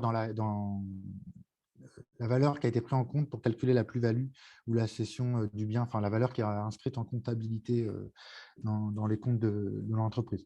Mais bon, ça, de toute façon, ça ne vous regarde pas. Ça, c'est juste que maintenant, vous risquez d'avoir des entreprises qui vous demandent systématiquement, quand elles vous ont aidé en nature, un reçu fiscal et que vous allez devoir indiquer la valeur que l'entreprise vous donnera. Donc là, par exemple, sur la mise à disposition gratuite d'un stand ou d'un espace pour un événement, vous allez devoir prendre ce nouveau formulaire, décrire ce qu'on vous a mis à disposition, combien de temps, etc., quitte à faire une annexe au formulaire qui ne sera pas forcément sur lequel vous n'aurez pas assez de place, et indiquer la valeur que vous aura donné votre mécène.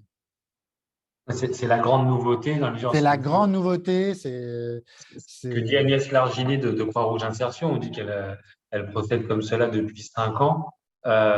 Et c'était ce qui était préconisé, en tout cas aux structures, de dire ce n'est pas vous qui définissez le montant. Le montant est défini par l'entreprise qui lui donne. Voilà. Sinon, il y avait un engagement beaucoup plus dangereux. Non, mais avant, moi, mon conseil, c'était de dire, décrivez simplement ce que vous avez reçu en nature sans prendre le risque de valoriser. Et ça sera à l'entreprise elle-même d'assumer dans sa compta combien elle valorise. Mais, et surtout, ne jamais mettre de prix. Donc maintenant, vous devez mettre un prix. Par contre, heureusement, la doctrine est claire là-dessus. C'est sous la responsabilité du mécène qui doit d'ailleurs vous donner ce montant. Élodie a relevé la main. Oui. Est-ce qu'on va entendre Élodie ?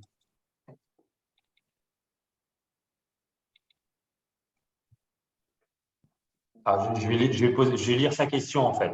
Et nous avons un partenariat avec Donc, ils ont un partenariat, j'y arrive, avec une société relais pour retirer un canapé chez un particulier qui avait un défaut.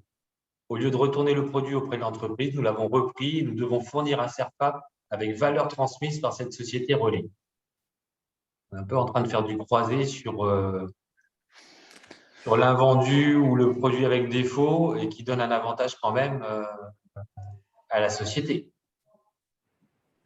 Là, dans le cas, là, c'est parce que l'entreprise considère qu'elle a donné son canapé et que c'est un don en nature. Donc, il faut appliquer la nouvelle réglementation, sortir le CERFA, effectivement, et décrire le canapé et mettre le montant qu'on a eu en face. Ouais. Et c'est là où on arrivera peut-être de mes conclusions moi, de ce webinaire. C'est-à-dire là, c'est une société en fait où le canapé il a un défaut, où on s'adresse à une structure de l'économie sociale et solidaire. Cet objet-là, peut-être qu'il n'est même pas réemployable, mais pour autant, on produit un CERFA à la société, donc il y a un avantage fiscal vis-à-vis d'un déchet. Et ensuite, c'est à l'association de gérer ce déchet-là. J'ai un peu l'impression de tourner en rond dans les méandres à la fois de la fiscalité, des avantages pour chacun.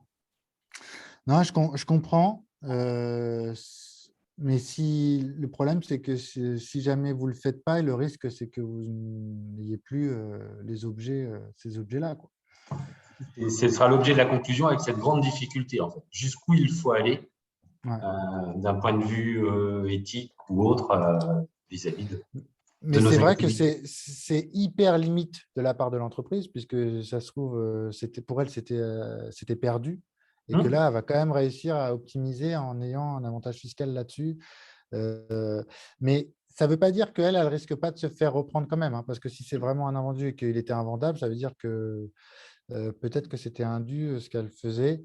Après, vous pouvez aussi avoir un argumentaire hyper un peu légaliste comme ça, en disant, mais en fait, si jamais je fais ça, vous me rendez complice d'une fraude fiscale, enfin, un peu en dramatisant la situation, mais vous pourrez imaginer de présenter les choses comme ça en disant, moi, je ne peux pas prendre ce risque-là parce qu'en fait, on considère que ce n'est pas vraiment un don, mais c'est une gestion des déchets. C'est ça. Sophie ? Oui, nous avons eu, nous, en 2021, 1 400 € de la SANEF. On a rempli le CERFA de don. Mais donc, il faut qu'on aille sur démarche simplifiée et qu'on déclare qu'on a reçu 1 400 € de la SANEF. Si vous avez mis un reçu fiscal, oui. Ben non, c'est la SANEF qui nous a fait le CERFA. Nous, on l'a signé. La SANEF nous a fait un CERFA qu'on a signé comme quoi on reconnaît avoir reçu 1 400 €. Donc, du coup, il faut déclarer ces 1 400 € maintenant, depuis le 8 juin 2022.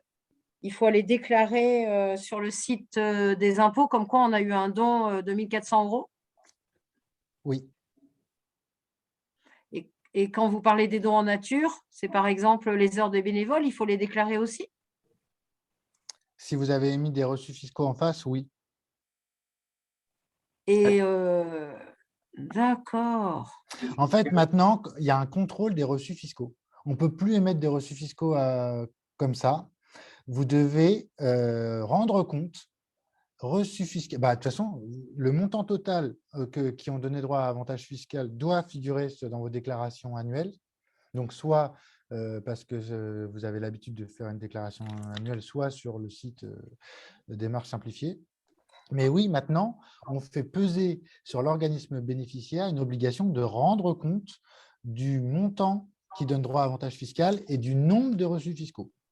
Je vous le confirme. D'accord. Donc, juste pour être au clair, excusez-moi, mais donc, par exemple, les 1 400 € de la SANEF, il faut les déclarer. La mise à disposition en 2021 de ce fameux Garden voilà, et puis les quelques reçus fiscaux sur les kilomètres des administrateurs. Ça veut dire que tout ça, normalement, il faut les déclarer. Dès qu'il y a eu émission d'un reçu fiscal, oui. Même Ou un encore CERFA. même encore sur ceux de 2021, Maître Sadorge, on démarre à partir Ben du oui, 1er parce janvier qu'il a dit 2022. Même ceux de 2021. Vraiment, c'est pour ça d'ailleurs qu'il y a ce délai exceptionnel jusqu'au 31 décembre 2022. Mais oui, malheureusement, ça commence dès le 1er janvier 2021. Ah, d'accord. Ok. Merci beaucoup. Ah ouais, non, c'est terrible. Enfin, je veux dire que je me mets à votre place.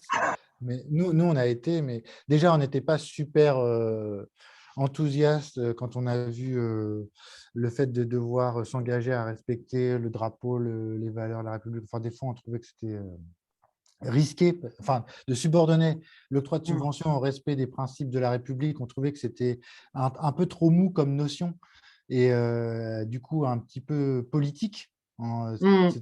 Ça rajoutait déjà un peu une incertitude comme ça, pas très sécurisant d'un point de vue juridique, parce qu'avec beaucoup de marge d'appréciation pour les autorités administratives.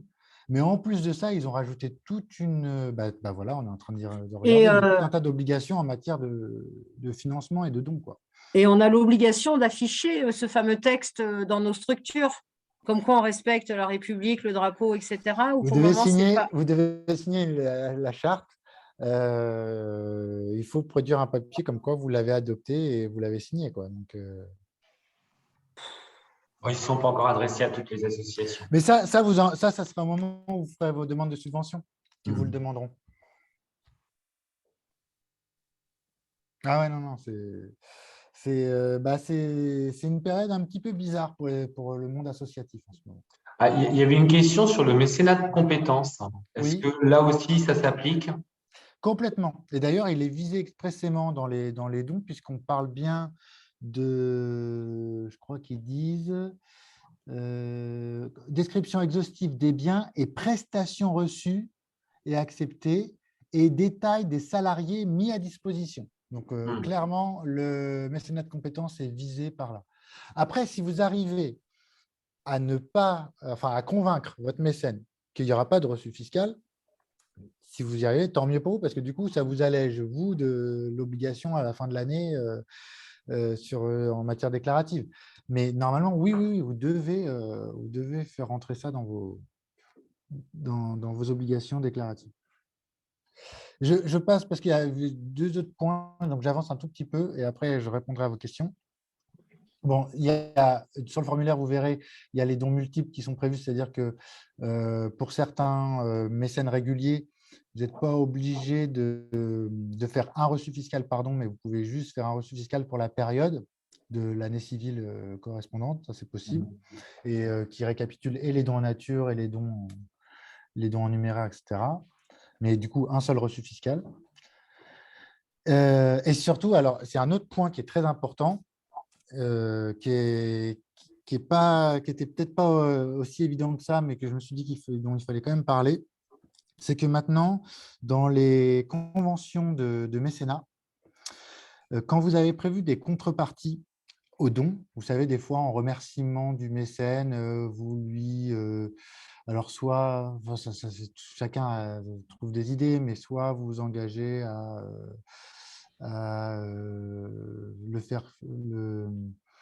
à mentionner son nom dans telle ou telle documentation, soit des fois vous pouvez lui offrir, alors dans les ressources et recycleries, ça pourrait être d'offrir à ses salariés quelques objets que vous avez en boutique ou des choses comme ça. Bref, quand il y a une petite contrepartie de remerciement au don, vous avez maintenant l'obligation de valoriser cette contrepartie. C'est devenu obligatoire dans la convention que vous allez conclure avec votre mécène de valoriser cette contrepartie. Pourquoi? Pour que l'administration fiscale puisse plus facilement vérifier qu'on est bien encore dans du mécénat et non pas dans de la prestation de service, c'est-à-dire dans une opération publicitaire ou dans du sponsoring ou du parrainage. Tu veux dire qu'on va la valoriser d'un point de vue comptable aussi? C'est cet aspect valorisation du bénévolat. Je pensais à la… Alors, l'administration ne va pas jusque-là, mais elle ne dit pas forcément qu'il faut le valoriser de manière comptable, mais elle, ce qu'elle veut, c'est que si jamais un mécène vous donne 10 000, qu'elle puisse voir si en remerciement, vous lui avez donné pour 100 de valeur ou pour 5 000 de valeur.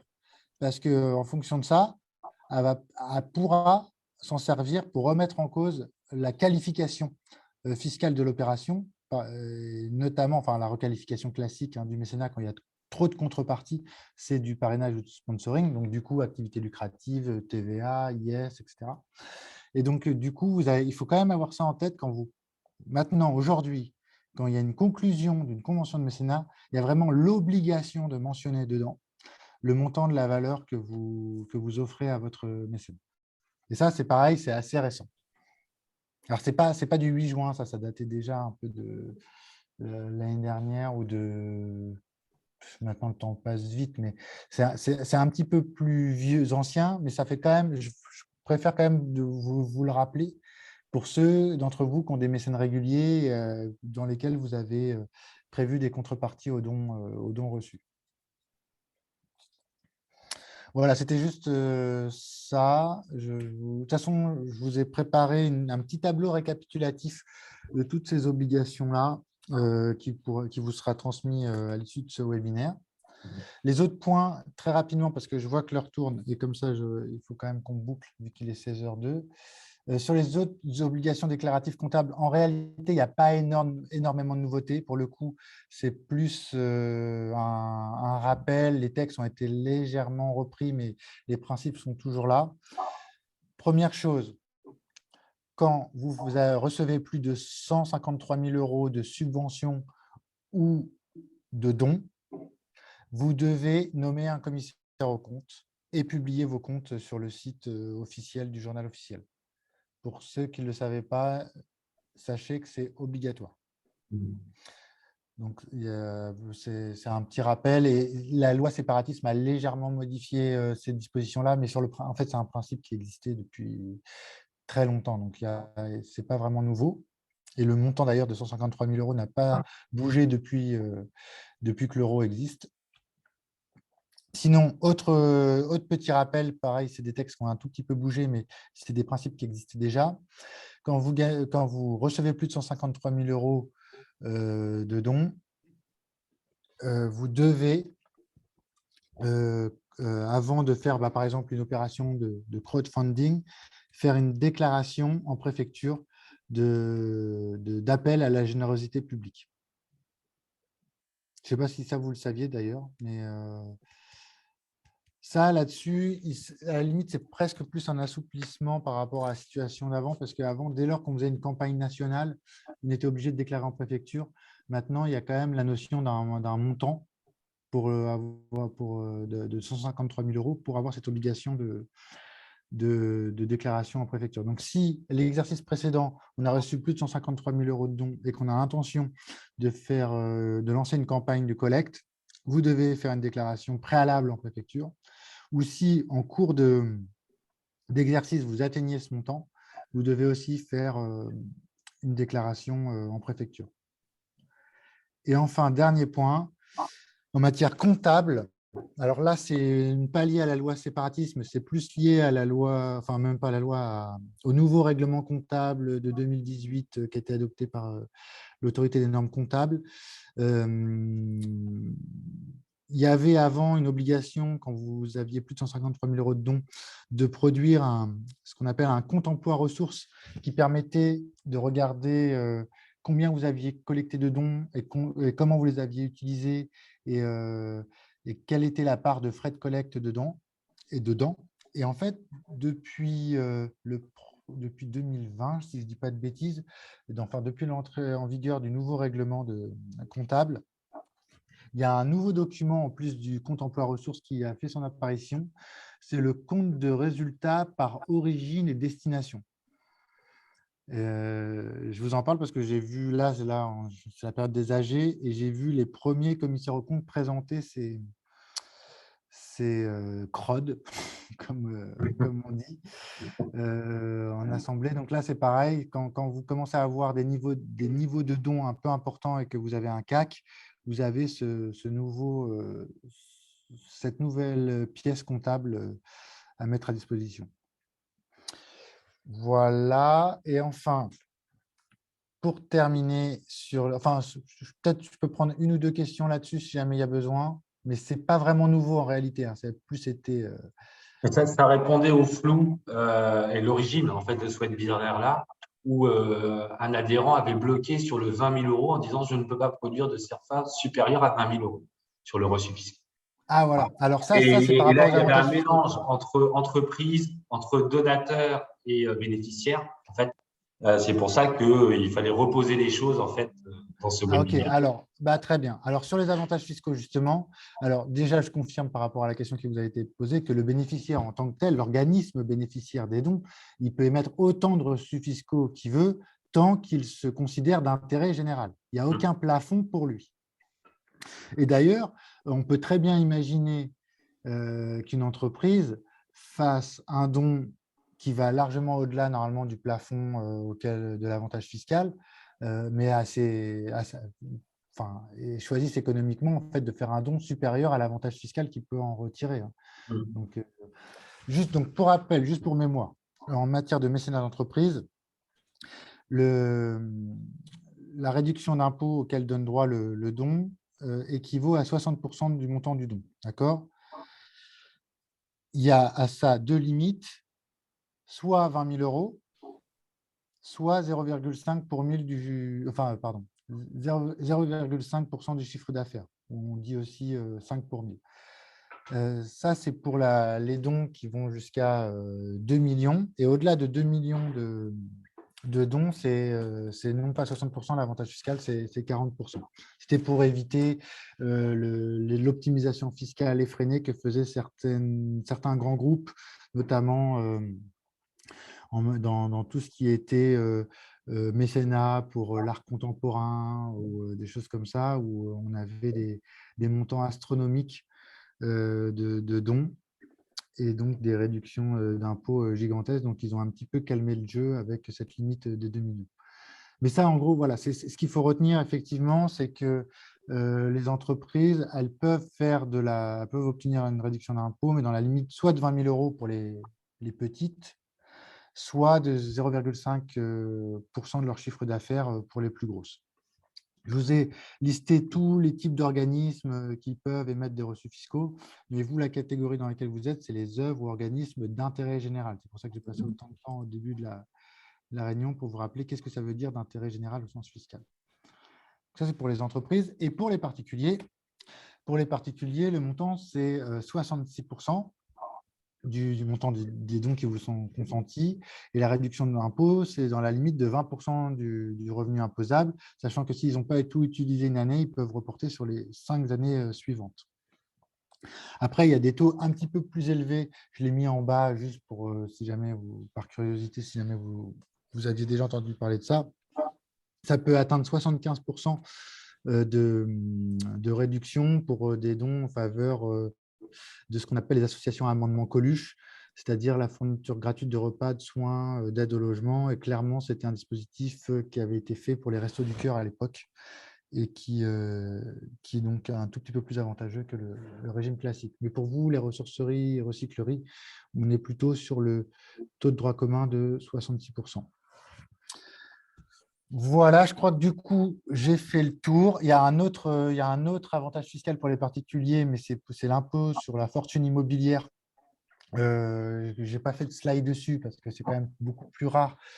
Là, pour le coup, ça ne s'applique pas aux organismes d'intérêt général. Eux, ils ne sont pas visés, ça s'applique plutôt aux fondations ou alors aux entreprises, enfin aux chantiers d'insertion.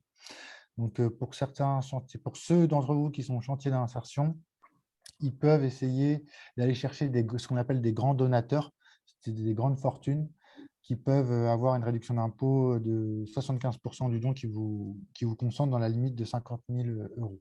Mais je ne suis pas rentré dans les détails parce que c'est quand même moins fréquent ce type de… En tout cas, dans vos secteurs, c'est un peu moins fréquent ce type de donateur. Donc, du coup, je réponds à vos questions et sinon, je laisse Bruno conclure sur l'opportunité ou pas de produire des CERFA. Je vais avoir du mal à conclure maintenant. Mais non, je vais réussir. Jérôme souhaitait poser une question. Oui. Oui, je l'ai posée par écrit, mais je la développe un peu plus. Comme Élodie, nous sommes au Havre, sollicité par une entreprise qui offre un nouveau service. Elle propose à tous les vendeurs sur Internet qui livrent au Havre, à des particuliers, mettons, et il y a des tas de produits qui sont refusés par le destinataire parce qu'il y a une bonne raison, comme l'histoire du canapé d'Élodie. Et plutôt que l'argumentaire, c'est plutôt que de payer un voyage retour à une marchandise qui finalement sera ou redonnée dans un réseau de ressourcerie ou de mise à la déchetterie, autant la donner à une ressourcerie locale directement et d'éviter un transport inutile. Mais la question nous est déjà demandée, est-ce que vous êtes susceptible de donner des reçus fiscaux ? Alors, la question n'a pas été développée sur la valeur d'un don. Par exemple, l'histoire du canapé, il est abîmé.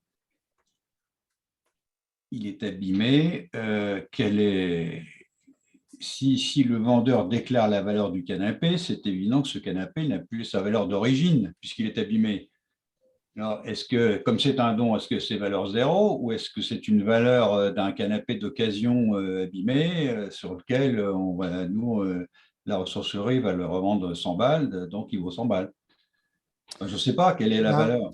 Justement, là, dans Alors, votre exemple… attendez, je finis parce que j'ai un autre exemple qui est différent de celui-là.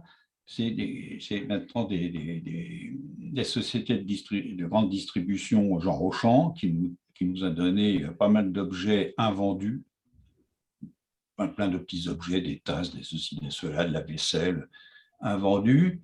Et normalement, puisque c'est invendu, est-ce que c'est une valeur d'origine qui était leur prix de vente, la valeur qu'ils doivent nous donner, puisque j'ai bien compris que c'était aux donateurs de donner sa valeur, mais c'est une valeur commerciale qui était dans ces rayons, c'est une valeur d'achat ou c'est une valeur soldée, parce que si c'est invendu, c'est bien que c'est des trucs soldés ils les ont peut-être déjà soldés, ils n'ont pas réussi à les vendre. Que doivent-ils déclarer ? Je pose la question parce que peut-être que la question va nous être posée, c'est-à-dire souvent ces mécènes ne savent pas ce qu'ils doivent déclarer. Ils vont nous poser la question à nous. Bon, on dit, c'est quoi la valeur ? Ouais. Alors là-dessus, sur la valorisation des biens qui sont donnés en nature, vraiment l'administration fiscale est assez claire sur comment on fait. Pour les biens qui ne sont pas immobilisés donc en compte de bilan, à l'actif d'un bilan, c'est au coût de revient qu'il faut les valoriser.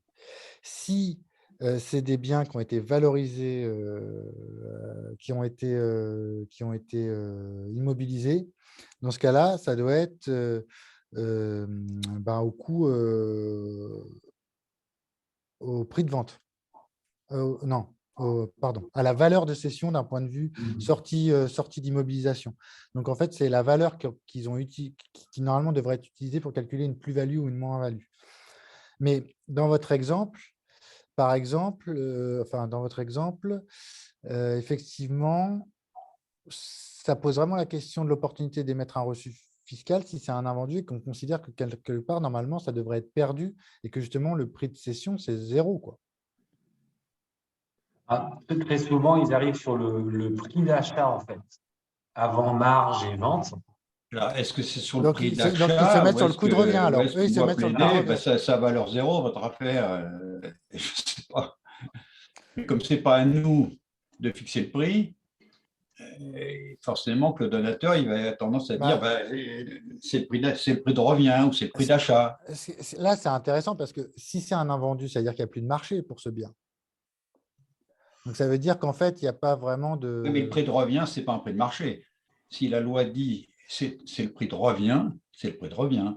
Oui, l'administration fiscale dit que c'est le prix de revient pour les dons en nature, effectivement, pour les biens en nature qui sont donnés. Là, je peux avoir un objet et il n'y a plus de marché, mais il a un prix de revient. Hein. Et d'où la problématique. Oui, mais justement, là, l'administration n'est pas rentrée dans la subtilité de savoir à quel moment on était dans la vie du cycle du bien. C'est-à-dire que là, au moment où on décide de le donner, en fait, on s'est rendu compte qu'il ne valait plus rien et qu'il est perdu. Alors que d'habitude, le coût de revient, c'est un bien que l'entreprise a l'habitude de vendre. Là, c'est un bien qu'elle ne veut pas vendre. C'est peut-être pas aussi évident d'appliquer c'est pas évident. Ouais, la doctrine, là. Si on prend l'histoire du canapé, mon prix de revient du canapé, c'est non seulement le prix d'achat, plus le transport jusqu'au Havre pour le vendeur. Donc, mon prix de revient, il a plutôt augmenté par rapport… Enfin, c'est le prix d'achat, plus les frais que j'ai eus de stockage, de transport. C'est là où… Mais alors qu'il est… C'est là où ça peut devenir très, très complexe d'un point de vue à la fois projet associatif de vos structures, le côté éthique aussi. Si je reprends l'exemple du canapé, en fait, ce canapé, vous disiez qu'il fallait, vous évitiez le coût de transport au retour. Le coût de transport, il est lié aujourd'hui à la société de distribution. Donc, en trouvant une association de proximité, elle a gagné de l'argent. Et j'utilise bien ce terme-là, elle a gagné de l'argent en évitant le coût de retour. Et en plus, cette société vous demande un CERFA pour déduire sur l'impôt sur les sociétés. Et en plus, après, on va vous demander de venir le chercher gratuitement. Jusqu'où, en fait, oui, mais c'est une vraie question. Peut utiliser. C'est une vraie question. C'est comme la grande distribution qui nous donne des objets neufs invendus. Est-ce que ça vaut 0? Oui, mais quand ils nous réclament un CERFA, on doit dire oui. Mais si on ne dit pas oui, c'est peut-être le voisin qui va dire oui. Exactement. D'où la grande difficulté. En fait, il n'y a pas de bonne solution. C'est plus que vous, dans ces conclusions-là, à la fois par la présentation de Maître Sadorge sur les risques, mais en même temps les obligations en termes de rescrit, d'être reconnu d'intérêt général et de la production de ces CERFA, que vous puissiez aussi avoir les bonnes informations pour après prendre des décisions sur je produis ou non un CERFA. Avant de conclure, je vais passer la parole à Élodie qui a trouvé le son. Je crois, là, vous m'entendez Oui. ou pas? Ouh, alléluia. Donc, en fait, je voulais juste apporter des précisions. Donc, sur l'histoire du canapé, en fait, il y avait une pièce qui était défectueuse et donc le client avait reçu une nouvelle pièce, mais je pense qu'il a décidé de ne pas garder le canapé. Donc, en fait, le canapé était tout neuf et il avait même la pièce qu'il fallait changer pour que ce canapé soit, entre guillemets, utilisable. Et il y avait un petit défaut, mais quelque chose qui était caché. Donc, c'est vrai, quand ils nous ont appelés, c'était bien sûr de venir chercher, enfin bien sûr, si nous avions la possibilité de venir chercher le canapé gratuitement au domicile du client. Après, si on n'avait pas la possibilité de le faire, la société partenaire pouvaient trouver un autre moyen, mais lequel, je ne sais pas. Après, en tous les cas, trouver un moyen très rapide parce qu'ils n'ont pas possibilité de conserver. Enfin, voilà, je pense qu'ils avaient entre 4 à 10 jours, je crois, pour trouver une solution. Et derrière, en fait, moi, ils nous ont envoyé une fiche produit du prix de vente TTC, en fait, du canapé, du prix proposé. Alors, je ne sais plus comment ils ont mis ça, mais prix proposé, donc c'est un autre montant hors taxe. Et sur le CERFA qu'ils nous ont demandé de remplir, j'ai encore un autre montant. Donc, bon, après, bien sûr, le montant sur le CERFA est inférieur au prix de vente. Ça, c'est sûr. Mais voilà, je n'ai pas encore demandé, parce que je ne l'ai pas encore produit, ce CERFA, j'attends le retour de ma direction. Mais j'aimerais bien savoir pourquoi ils proposent un autre prix, enfin, à quoi correspond ce montant qu'ils ont indiqué sur le CERFA. Après, est-ce que Normalement, c'est c'est notre censé être le rôle? coût de revient. C'est censé être le coût de revient. Ouais, mais comme c'est pas précisé forcément, moi, enfin, elle m'avait parlé du prix d'achat, je crois, enfin, pour la société. Et enfin voilà, ça, moi, j'ai pas forcément. Enfin, est-ce que c'est à nous d'aller chercher cette Non, information? non, Enfin, vous devez. Alors après, il ne faut pas être complice, hein, évidemment, si mmh, jamais vous ne pouvez pas faire des reçus fiscaux de complaisance. mmh, Et ça pourra d'ailleurs être utilisé comme argumentaire dans certains cas d'invendu, en disant non, mais attendez, là, normalement, ça devrait être une perte dans votre bilan et puis vous en faites du rescrit fiscal. Moi, je ne participe pas à ça, je veux pas, ça me fait prendre un risque fiscal avec vous parce que du coup, mmh, je suis complice, etc. Donc, ça, c'est à vous de voir si vous partez là-dessus. Mais sinon, si jamais vous êtes d'accord pour émettre un reçu fiscal, vous mettez juste le montant. Il faut que vous ménagiez la preuve que vous avez mis le montant qu'on vous a donné. mmh. Mais quand je dis la preuve, c'est du coup, c'est un écrit de leur part qui dit c'est tant qu'il faut indiquer sur le reçu fiscal. Bah, moi, il est pré-rempli, en fait. C'est la société partenaire ou Ouais, relais là, qui nous l'a envoyé ok, pré-rempli. ok. Donc voilà, j'ai conservé tout ça, mais bon, Ouais, il après, faut bien conserver mmh, la correspondance et qui prouve que c'est bien eux qui ok. ont mis ce montant. Mais c'est Voilà. censé être c'est normal en tout cas que ce ne soit pas le prix du catalogue et que ce soit le coût de revient, enfin que le D'accord. prix du coup soit différent. Le seul cas où on est sur le prix de vente, je vous dis tout ça de tête, hein, mais de toute façon, je vous ai fait un tableau récapitulatif. Mais pour moi, c'est quand c'est du mécénat de compétences pour certaines prestations où il y a déjà un forfait qui est tout prêt pour tel ou tel type d'intervention. D'accord. Mmh. Voilà, sur la diapo, vous voyez, sur la problématique, alors ça a eu du bon, en tout cas, hein, sur cette loi AGEC, il y a eu de belles avancées, mais voilà, comment nos structures de réemploi se positionnent par rapport à cette interdiction de destruction des invendus. Est-ce qu'il faut aller capter ces invendus-là très souvent dans la grande distribution? Est-ce qu'il faut produire du coin CERFA? Est-ce qu'on n'a pas le risque de devenir des variables d'ajustement des stocks? Jérôme parlait il n'y a plus de marché sur ces biens-là. Il y a encore du marché, mais peut-être qu'il y a eu du surstock de la part de la grande distribution parce qu'ils s'attendaient à beaucoup vendre. Et du coup, ils n'ont pas bien vendu. Et le delta, c'est aux structures de réemploi solidaire de l'assumer. Voilà, jusqu'où nous devons aller, en fait, à ce niveau-là, sans pour autant se fermer un potentiel d'objets ou de voir d'autres structures, et là, pas forcément le réemploi solidaire, hein, mais on serait sur du semi-lucratif qui arriverait sur le territoire. Enfin, cet équilibre-là. Les différents conseils qu'on peut donner, ne serait-ce que dans vos boutiques de réemploi, c'est de vous donner un plafond d'objets non vendus dans vos structures.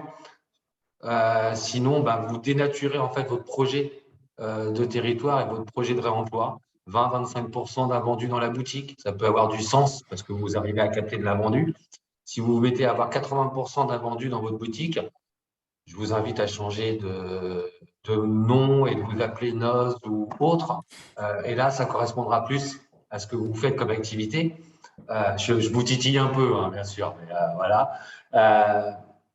Essayez d'accepter les dons sans produire de CERFA. N'y allez pas forcément de grande communication sur on est prêt à capter vos invendus et on vous produira le CERFA et je fais la limite publicité à ce niveau-là. Voilà. Et si vraiment il y a ces obligations de CERFA, essayez d'aller chercher de la prestation à côté. Ne venez pas gratuitement chercher les invendus, essayez de négocier de la prestation de collecte. Ça fait de l'activité complémentaire pour la structure. Et pour les structures en insertion, pensez que vous rentrez en fait dans des grandes entreprises avec des possibilités de période de mise en situation côté stage. Voilà. Et que ça peut être une porte d'entrée aussi intéressante pour faire l'insertion sur votre territoire. Et il y a encore probablement beaucoup d'autres solutions, mais c'était plus vous interpeller en fait, sur cette problématique de captation de gisement d'invendus et ce que ça peut produire sur les territoires. Un avis, Maître Sador, sur ces solutions Je les un peu en rébellion, quoi. Non, mais moi, je les comprends très bien. Après, il faudra voir par rapport à la réalité du terrain. Mais je trouve que c'est des bons objectifs. Toute la liste, là, les 5 propositions. Et si vous y arrivez, ce serait super. Après, c'est sûr que là, vous allez subir des pressions parce que il faut que tout le monde, faut que ce soit cohérent et que tout le monde joue le jeu, parce que sinon, il n'y a que ceux qui ne joueront pas le jeu qui seront pénalisés. Alors que si tout le monde joue le jeu, là, ça peut marcher. Mais effectivement, peut-être déjà être prêt un peu à tenir tête ou à dire, bah, voilà, pour certains invendus, là, c'est évident qu'en fait, ça ne vaut rien, votre truc. Donc, je ne vais pas vous faire un reçu fiscal sur quelque chose qui ne vaut rien. Il y aura peut-être des situations plus compliquées que d'autres, mais je comprends la problématique. Je repense à autre chose. Alors là, on va quand même mixer en fait nos structurations et ceux qui sont ateliers chantiers d'insertion. Voilà, où il n'y a pas de grandes difficultés. Pensez aussi aux structures d'emploi pérennes qui n'ont pas forcément fait le rescrit fiscal, qui ne savent pas trop. Mais là, on a bien été éclairé, merci Maître Sador, mais sur ces productions de CERFA. Et chercher la mutualisation en même temps. Et la structure, elle est au niveau de ses obligations très carrée. Elle va produire le CERFA sans grand risque, mais en même temps, compte tenu de la quantité d'objets, en tout cas du flux collecté, elle peut aussi répartir sur l'ensemble des structures de son territoire qui œuvrent sur le remploi solidaire. Voilà. Ça peut être aussi une porte d'entrée pour de la mutualisation.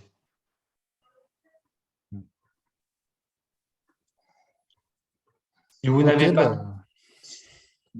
n'avez pas d'autres questions, on va repasser la parole à Emma en la remerciant pour toute cette préparation et ce côté conclusion. Je voulais déjà vous remercier. Merci Maître Sadorge pour son intervention. Nous allons vous envoyer le PPT par la suite, ainsi que l'enregistrement.